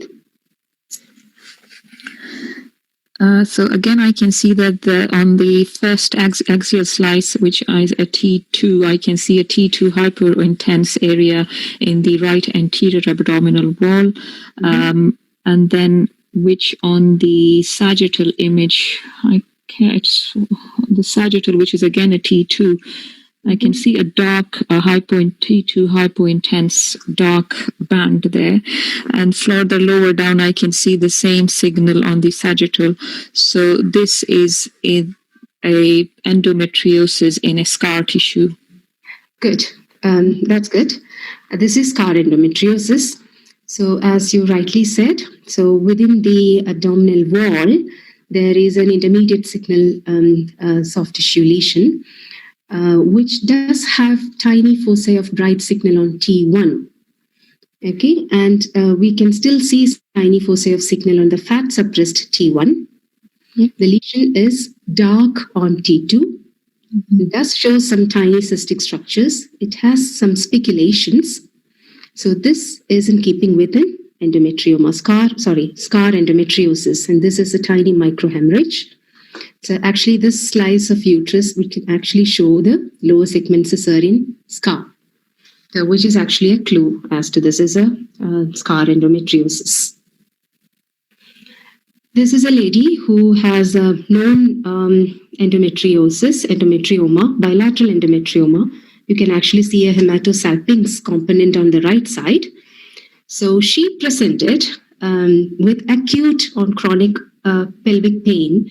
She was very unwell and febrile. So can you describe the findings? So we already know that she has known bilateral endometrioma and a small hematosalpinx on the right side.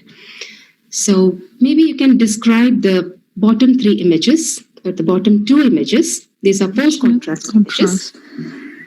So on the post-contrast images, I can see that there's central elements which don't show any enhancement, but there is surrounding enhancement, and I'm suspicious whether there's an element of pyonephrosis, pyometra going on in the patient who's previously... Pyometra, when we say pyometra, we are talking about pus within uterine cavity. Pyosalpinx. Okay. And also would fit with the clinical presentation of the patient. Okay. So this is, you have rightly said that this is showing signs of infection, but this is not quite a pyosalpinx. You cannot differentiate the tube and ovary here. You can see a complex multiloculated cystic mass in the adnexa, in the pelvis, which is showing significant enhancement. You cannot separately differentiate the ovary and tube. And so this is a tubo-ovarian abscess. So what happened was in the interval period, the patient had an attempted aspiration of one of the endometrioma, and then she developed superadded infection.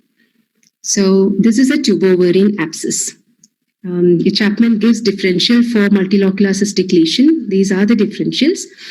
And the history and the intensity of enhancement and fat stranding and fluid would point to a diagnosis of tubo-ovarian abscess. So that takes us to pelvic inflammatory disease. So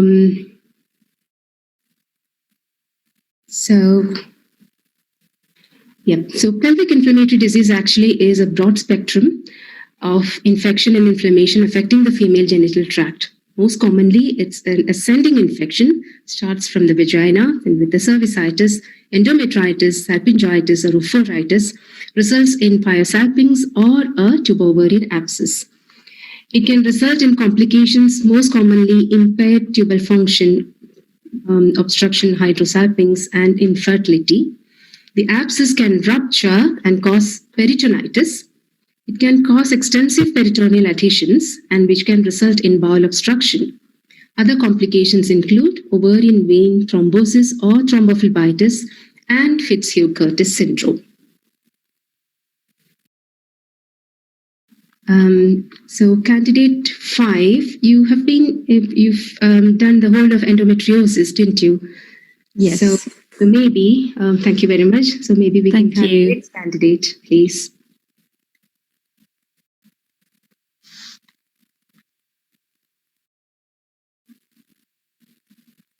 So do we have the next candidate here?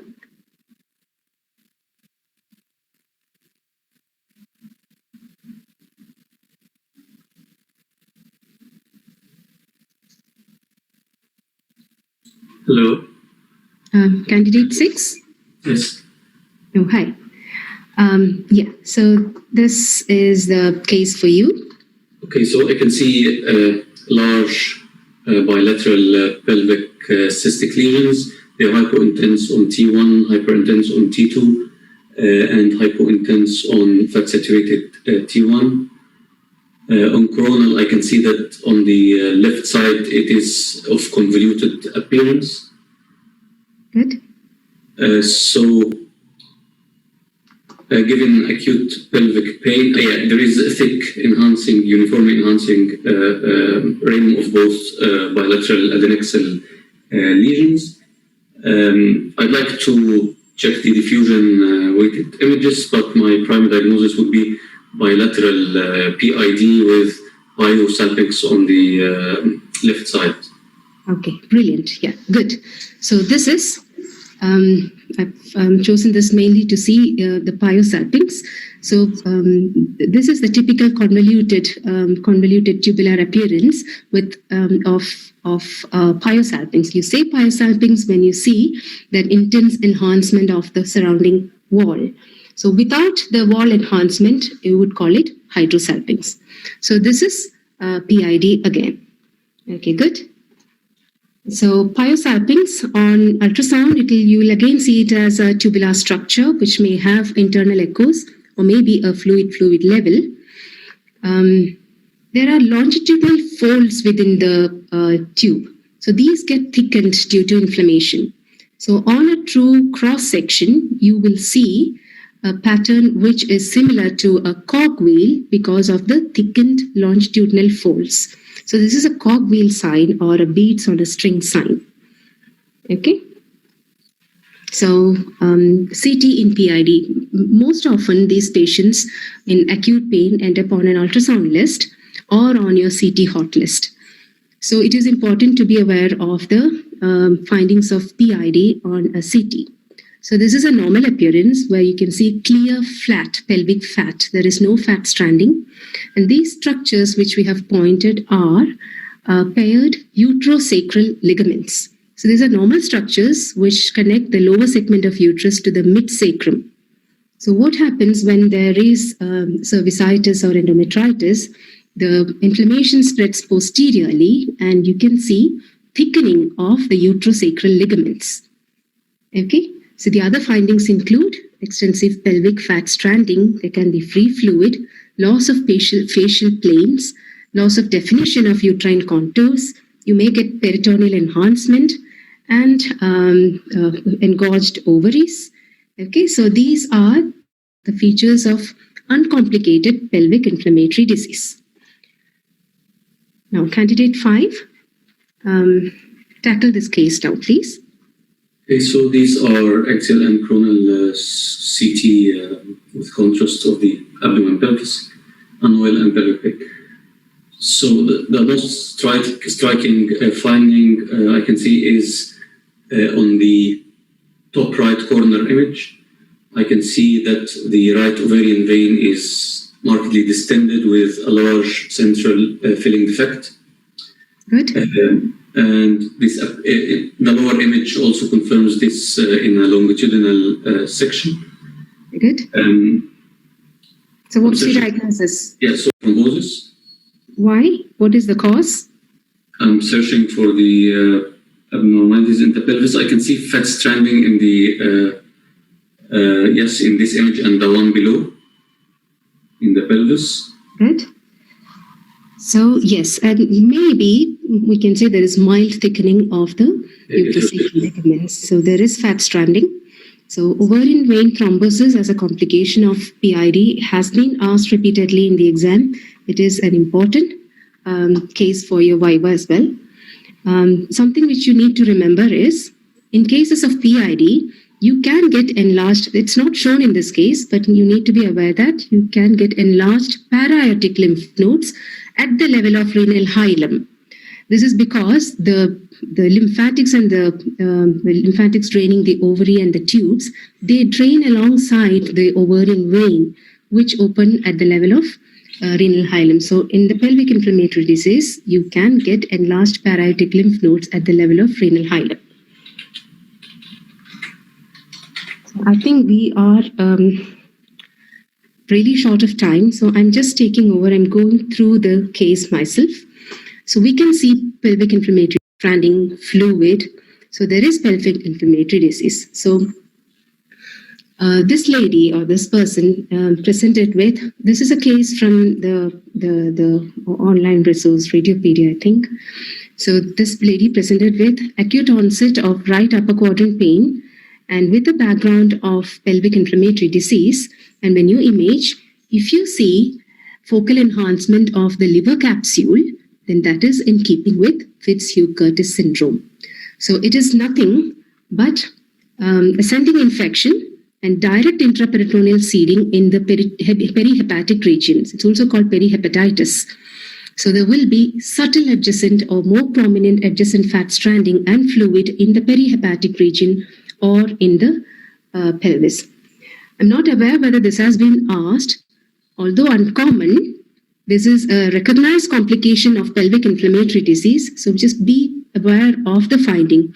The clue is focal capsular enhancement of liver with adjacent fat stranding or fluid. Okay. Yes, this is the next case. Okay, so cystic mass on ultrasound for characterization. I can see a large central pelvic lesion that's situated between the gallbladder and the rectosigmoid. I can see the parametrium is coming off the lesion on the left side. It's of low signal on T1, high signal on T2, and it suppresses on fat suppressed sequences. I did not quite get what you were pointing at. I mean, unfortunately. Okay, let's start with the T1. I'm showing it. So this is a T1 low signal pelvic lesion. Yes, and it's high signal, fluid signal on T2. T2. And what can we see on T2? Sorry, what can I see? What else can we see on T2? Maybe there is a solid component inside the cyst. Yeah, there is a incidence or a solid soft tissue component. Yes. And this is what suppresses T1. The lesion, the fluid component suppresses. We compare the T1 with the T1 fat suppressed. So the fluid is low and fluid remains low. Yeah. So there is no fat here. Yeah, I said it's a fat suppressed sequence. Okay. So I thought you were saying. I thought you meant there is fat suppression. Okay, no, yeah, go on. Yeah, sorry, go on.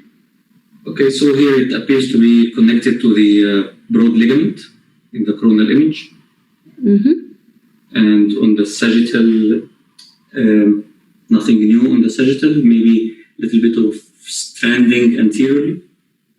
Okay. Or irregularity related to the anterior margin of the lesion. And there is enhancement of the solid component on the post-contrast image. Okay, so when you see a cystic lesion with solid component with enhancement, what is your diagnosis? Cystic ovarian neoplasm. Yes, this is a CA of ovary. So when you see a solid component in an adnexal lesion with enhancement, so malignancy is your number one consideration. Okay, so Chapman has given the differentials like this. The TUS tumors, malignant tumors, are mostly mixed solid cystic lesions, and the most common types are the epithelial ovarian tumors. We're not going into any detail of the how to differentiate the subtypes. We are keeping it at 2B level, but it's important to know that serous tumors, serous carcinomas, serous cystadenocarcinomas tend to be bilateral and have calcification. So clear cell and endometrioid cancers can develop in a endometrioma. Okay, so the classification goes again like mainly solid lesion, not T2 hypointense, and bilateral adnexal lesions. We will be covering most of the highlighted ones, the yellow highlighted ones. So that brings us to the staging of ovarian CA. Stage 1 is limited to the ovaries. Stage 2, it involves the pelvic structures. In stage 3, there will be extension outside pelvis or retroperitoneal adenopathy. So you get peritoneal metastasis outside the pelvis and retroperitoneal adenopathy. So in stage 4, you get distal metastasis. Okay. So these are the sequences that we take. Essentially, again, T2 in 3 planes. Then we have a T1 fat saturated, and then pre and post contrast enhanced sequences. So this is a table given in your Chapman with an approach to ultrasound and MRI to the adnexal lesions, essentially classifying it as benign, malignant, and indeterminate lesions. So essentially what we see is if there is a lesion which shows solid components, papillary processes, and intense enhancement, then you are dealing with a malignant lesion.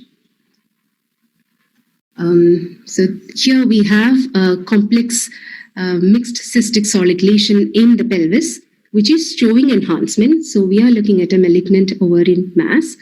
Now, can you describe the CT findings? Okay, so on CT, I can see large pelvic abdominal ascites. I can see scalloping of the liver surface, most noted on the left lobe. Good. I can see also peritoneal thickening, parietal peritoneal thickening. Good. As well as some masses. What does this liver scalloping mean? It's pseudomyxoma peritonei. That's very good. It's the amniocenous tumor. Good. Excellent. So this is already metastasized to the peritoneum with omental cake. So it's already a stage 3 disease. And pseudomyxoma peritonei occur when there is gelatinous or thick mucinous ascites. So there will be scalloping of the surfaces, visceral surfaces. Most commonly, this is due to a mucinous tumor of appendix, but other tumors, mucinous tumors of GI tract and ovaries can also cause this. So this is a lesion, adnexal lesion, which is of low signal or intermediate signal on T1, intermediate to bright on T2, and it stays bright on the fat saturated image. So this is a cyst with hemorrhage. We can see focal high signal foci within the lesion, which is of low signal on T1 and T1 fat suppressed, but it enhances on contrast enhanced images. You can see this is a cyst with hemorrhage with an enhancing solid nodule. So this again is CA ovary. And the histology showed it to be an endometrioid type of tumor. So because of shortage of time, I'm just going through the cases at a faster pace. So in this case, the patient has extensive peritoneal metastasis. You can see omental caking, extensive pelvic nodularity. You can see a multiseptate cystic structure in the left adnexa. It's probably arising from the left ovary. But on CT, you're not seeing definite malignant features. But you can see extensive nodularity in the pelvis. It's on the serosal surfaces of the bowel. follow-up MRI scan again showed the same. By then there is some ascites as well, extensive nodularity. So this is peritoneal carcinomatosis. You can see a beautiful serosal deposit on the undersurface of sigmoid. Okay, and so this is peritoneal carcinomatosis and thought to be from a ovarian primary. GI malignancies also can cause similar appearance, and histology confirmed metastatic CA ovary. So just wanted to show you this appearance. Remember, in endometriosis, we had the mushroom cap sign.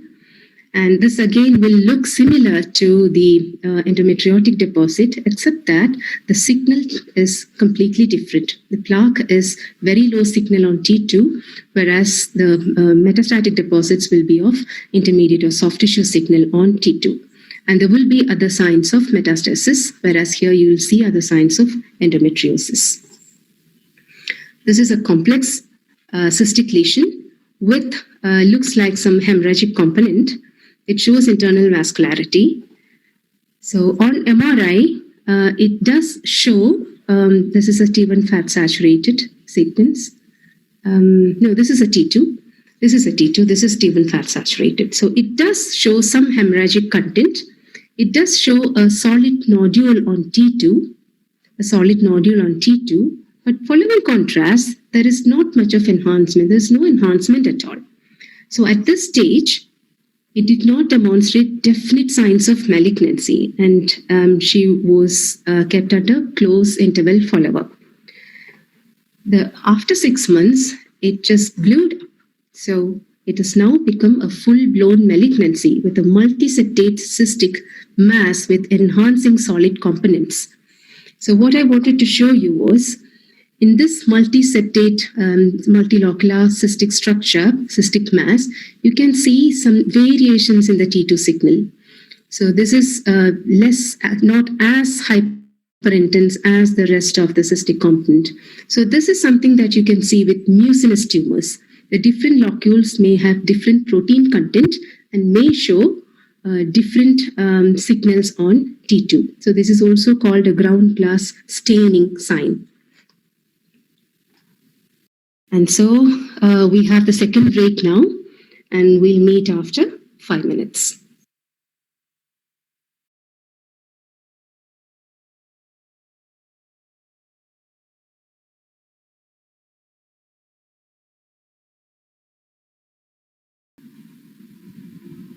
Candidate, candidate number 5 or candidate 6? Is with that? Yes, 6. I'm with you. Oh, hi. Patient has history of CA colon for which right heavy colectomy was done. Now presents with acute abdomen. So I've given you serial coronal sequence portal venous face. Okay, so I can see multiple dilated small bowel loops, as well as descending colon. This is in keeping most of it intestinal obstruction. Good. I'm trying to pinpoint the cause, which is possibly in the pelvis.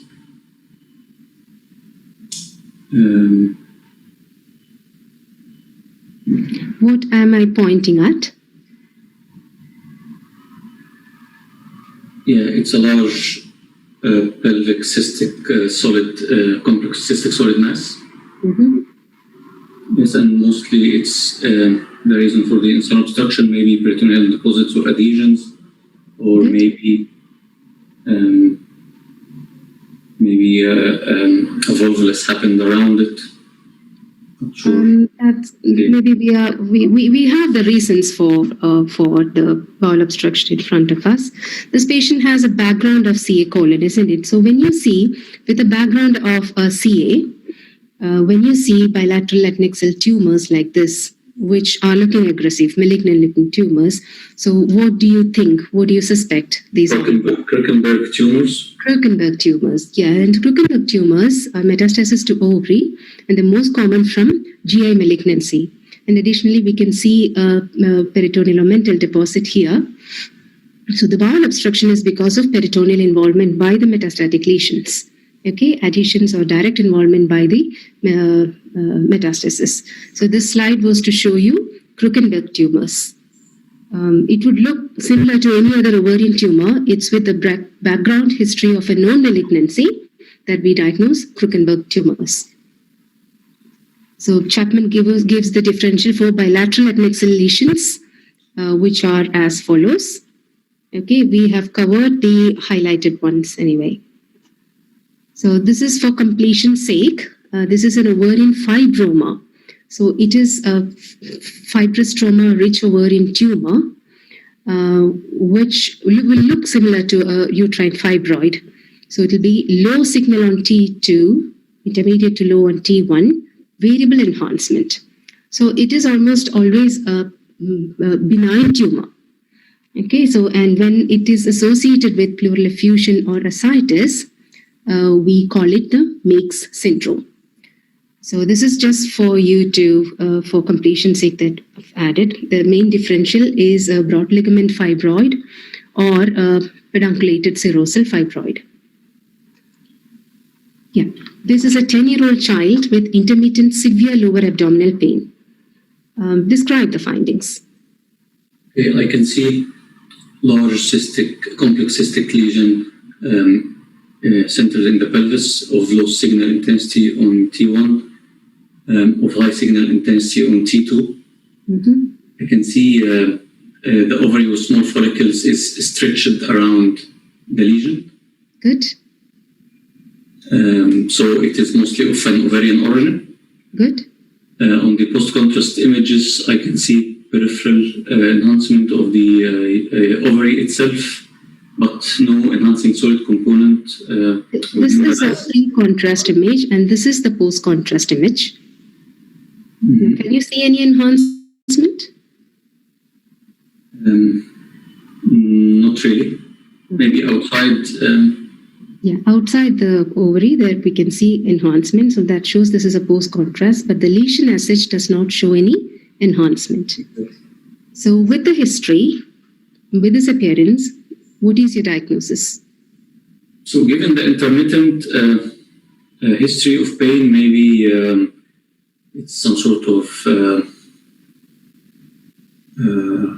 benign tumor, or it's not blood density, so I'm not suspecting any obstructive congenital anomaly.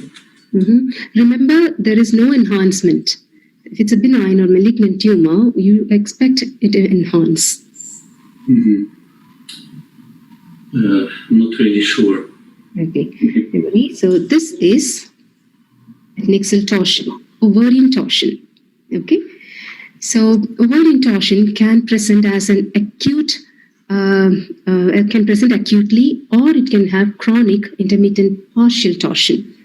So what happens is, when the ovary undergoes torsion, it becomes edematous, it enlarges to a great extent, and so it can have bizarre appearance. It can have cystic changes, hemorrhagic changes. Classically, we'll see that when the ovary is enlarged, the ovarian follicles are stretched and are seen at the periphery of the lesion. So that is a clue that this is an enlarged ovary. Okay, on this image, on this case, it's difficult to say if there is an underlying mass lesion or if the entire change is because of hemorrhagic or cystic changes. But the fact that it does not enhance, even the normal ovarian parenchyma here does not enhance, is worrying because the vascularity is compromised. So in acute torsion, typically the follicles are peripheral. You can see a twisted pedicle sometimes. There will be free fluid. On ultrasound, you may or may not demonstrate color flow. Now, chronic torsion or chronic or partial or intermittent torsion is another entity where the patient presents with acute pain and then they'll be all right. The same happens again. And so as a result of this, the ovary again enlarges. There will be massive ovarian edema. Usually you will have Doppler flow. Okay. So this is an image of ovarian torsion.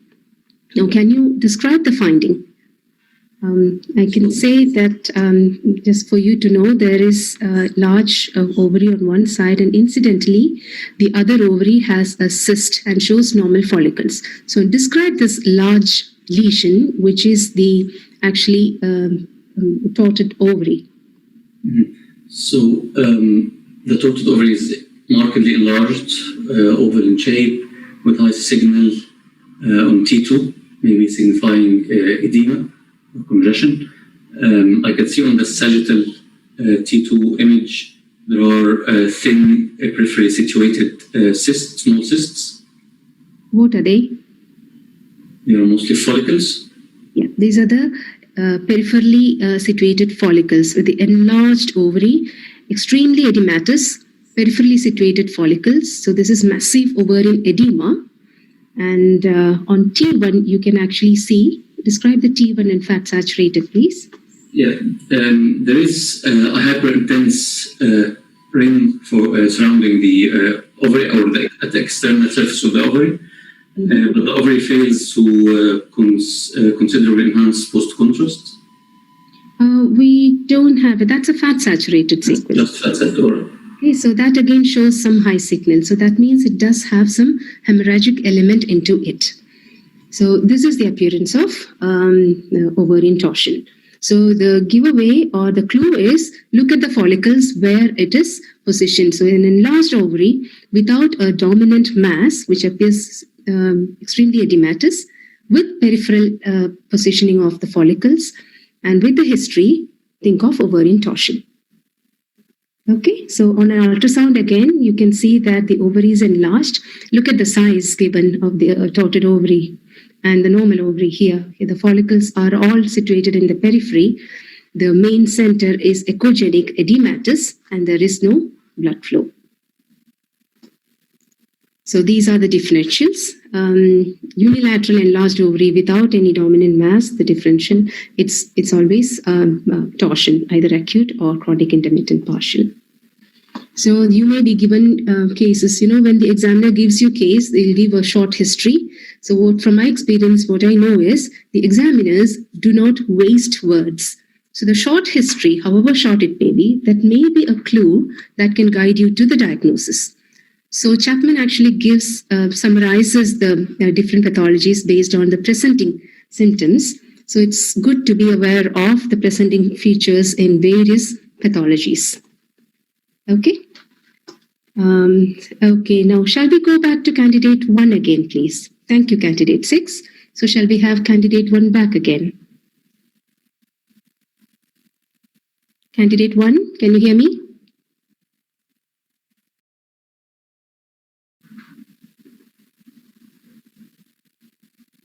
Hello. Hello. So, hi. So this is a 27-year-old female presented with sudden onset of abdominal pain, tenderness and guarding. Urine beta HCG or urine pregnancy was positive. That's a very giveaway, easy history. So we can describe the findings, please. Okay, so there's widespread free fluid with an impression of hyperdensity. So I'm concerned that that's hemoperitoneum, and in the left adnexal region there is a hyperenhanced cystic lesion with hyperenhancing thickened rim, which you would imagine could be like a rim of fire kind of appearance. And if there was no evidence of an intrauterine pregnancy, then this is highly suspicious for a ruptured ectopic. That's good. Yeah. And I would urgently call the guy. Good. Yeah. So this is a ruptured ectopic, and you rightly said there is hemoperitoneum, high density fluid, and there is a cystic left adnexal lesion with a thick hyperdense surrounding wall. And if you see the hemoperitoneum, it's more denser surrounding that adnexal lesion. So that is a sentinel clot or a hematoma there. And so the history is very important. In a reproductive age female who presents with similar acute abdomen, hemoperitoneum, adnexal lesion, and in the absence of an intrauterine gestational sac and with positive uterine pregnancy test, this is the number 1 concern. So what are the signs? Yes, raised beta HCG has to be there. It can present as an adnexal cyst. Most commonly, it's a complex cyst. It will be vascular. On ultrasound, you can see it as complex lesion which is vascular, which can again have the tubal ring sign. There is the tubal ring sign is described next to the normal ovary. You can see a small cyst with echogenic wall. So this is ectopic pregnancy within the tube. So this is called tubal ring sign. Okay, if you're detecting fetal parts or fetal cardiac activity, then that is confirmatory. So the main differentials are these, and it's important to know that corpus luteum is the number one differential. So in the exam scenario, it may be a straightforward case. With the history given to you and the images given to you, it may be a straightforward case of ruptured ectopic, but in real life, sometimes it can be really challenging to differentiate between the two.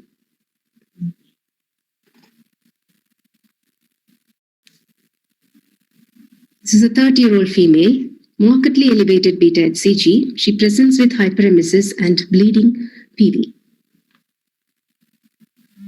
So I'm given a single grayscale image of the uterus, and within the endometrial cavity there is a multicystic lesion. In the context of a markedly elevated beta HCG and hyperemesis, I wonder whether this represents a molar pregnancy.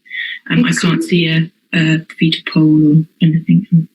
That's good. That's good. Very good. So this is molar pregnancy or hydatidiform mole. So molar pregnancy, again, it happens. It's uncommon, and it's always the result of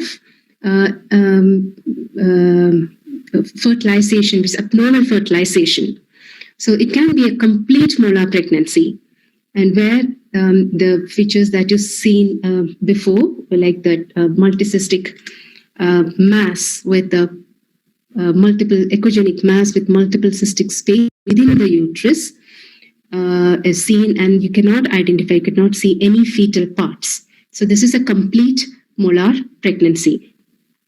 In a partial molar pregnancy, similar appearance, but you may see some fetal parts. So this is the appearance of a molar pregnancy on CT. Unlikely that you will be shown one.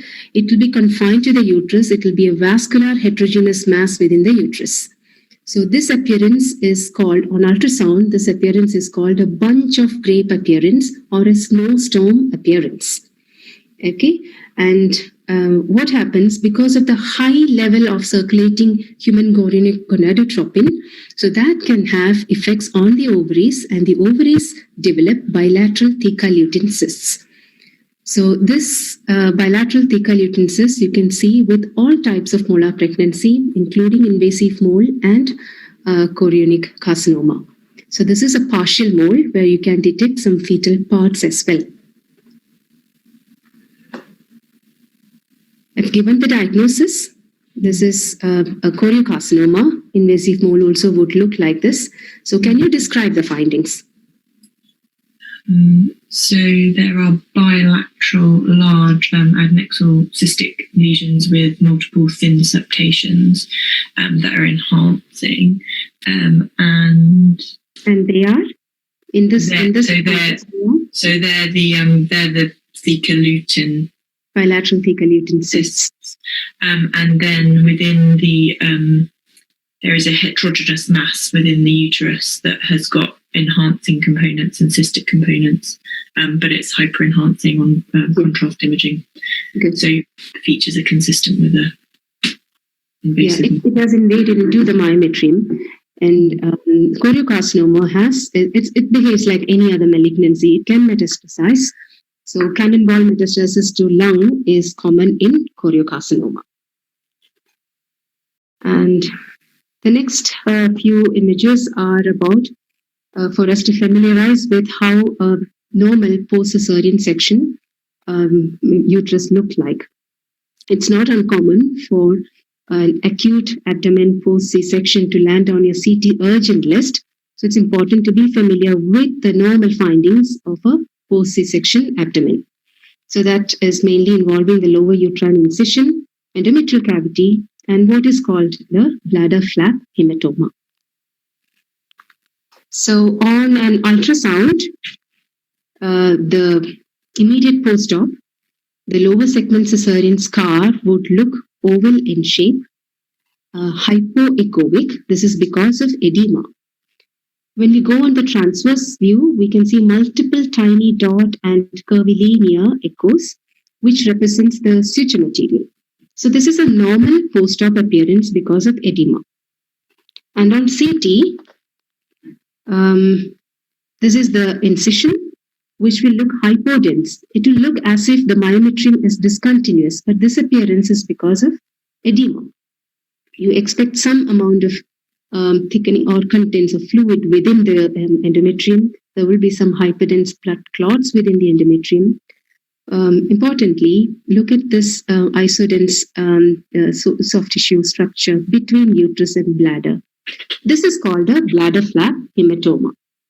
Now, it is common to get a bladder flap hematoma when there is a lower section wound here. It is common for it to bleed and form a small hematoma here. But it's important that it is less than 4 centimeter. So less than 4 centimeter, it is not significant. But if it is more than 4 centimeter, more than 4 to 5 centimeter, then we are worried about uterine wound dehiscence or rupture. So these are the complications of cesarean section, endometritis being the common, and these are the other complications. Now, can you describe the findings on the CT scan, please? This is a third post C-section day. Okay, so I've got sagittal, a single-size sagittal section of a 3-day post-C-section with severe abdo pain and fever. Within the uterus, the endometrial cavity, there are locules of gas, and also within the area of the lower uterine segment scar, there are also locules of gas that are extending anteriorly. And I would want to just rule out that the large locules of gas anteriorly are not within bowel loops, but it doesn't look like there's any kind of enhancement. So I've got free fluid and gas in a patient that's febrile, and I'm concerned that they've got a infected hematoma. It's probably, I can't measure it obviously, but if it was greater than 4 centimeters, then it would be too large for a bladder flap hematoma, and so this could be an infected hematoma. Yes. So when you said if it's more than 4 centimeter, it's too large for it to be a bladder flap hematoma. The bladder flap hematomas, if what I meant by in my previous slide is, if a bladder flap hematoma is more than 4 centimeter or 5 centimeter in size, then it is significant. Less than 4 centimeter, it's not significant. Fine. I didn't mean that it cannot be more than 4 centimeter. Okay? Oh, okay. Okay, yeah. So you rightly said this is infection. So there is evidence of there is a lot of overlap between the normal post C-section finding because the endometrial cavity can have some amount of air in it, can have some high density or contents within it. But this appearance is abnormal. So there is air throughout the lower uterine wound, which is contiguous with the anterior collection, which is showing an air fluid level. So this is an abscess. This could be an infected bladder flap hematoma. And this appearance, it is concerning for uterine wound dehiscence or rupture with a collection and with endometritis. Okay, so just to let you know the difference between a uterine dehiscence and rupture. In dehiscence, what we mean is it is incomplete rupture of uterine wall. Okay, the myometrium would look discontinuous, but the outermost serosal lining, which will look like this, it will look hypointense. Okay, that will remain intact. So if the outermost serosal lining is intact, then that is uterine dehiscence. So this is a huge bladder flap hematoma, which is contiguous with the uterine wound, and the serosa is intact. So this is uterine dehiscence. So if the serosa is disrupted, then it becomes rupture. And of course, MRI is superior to CT to differentiate the two.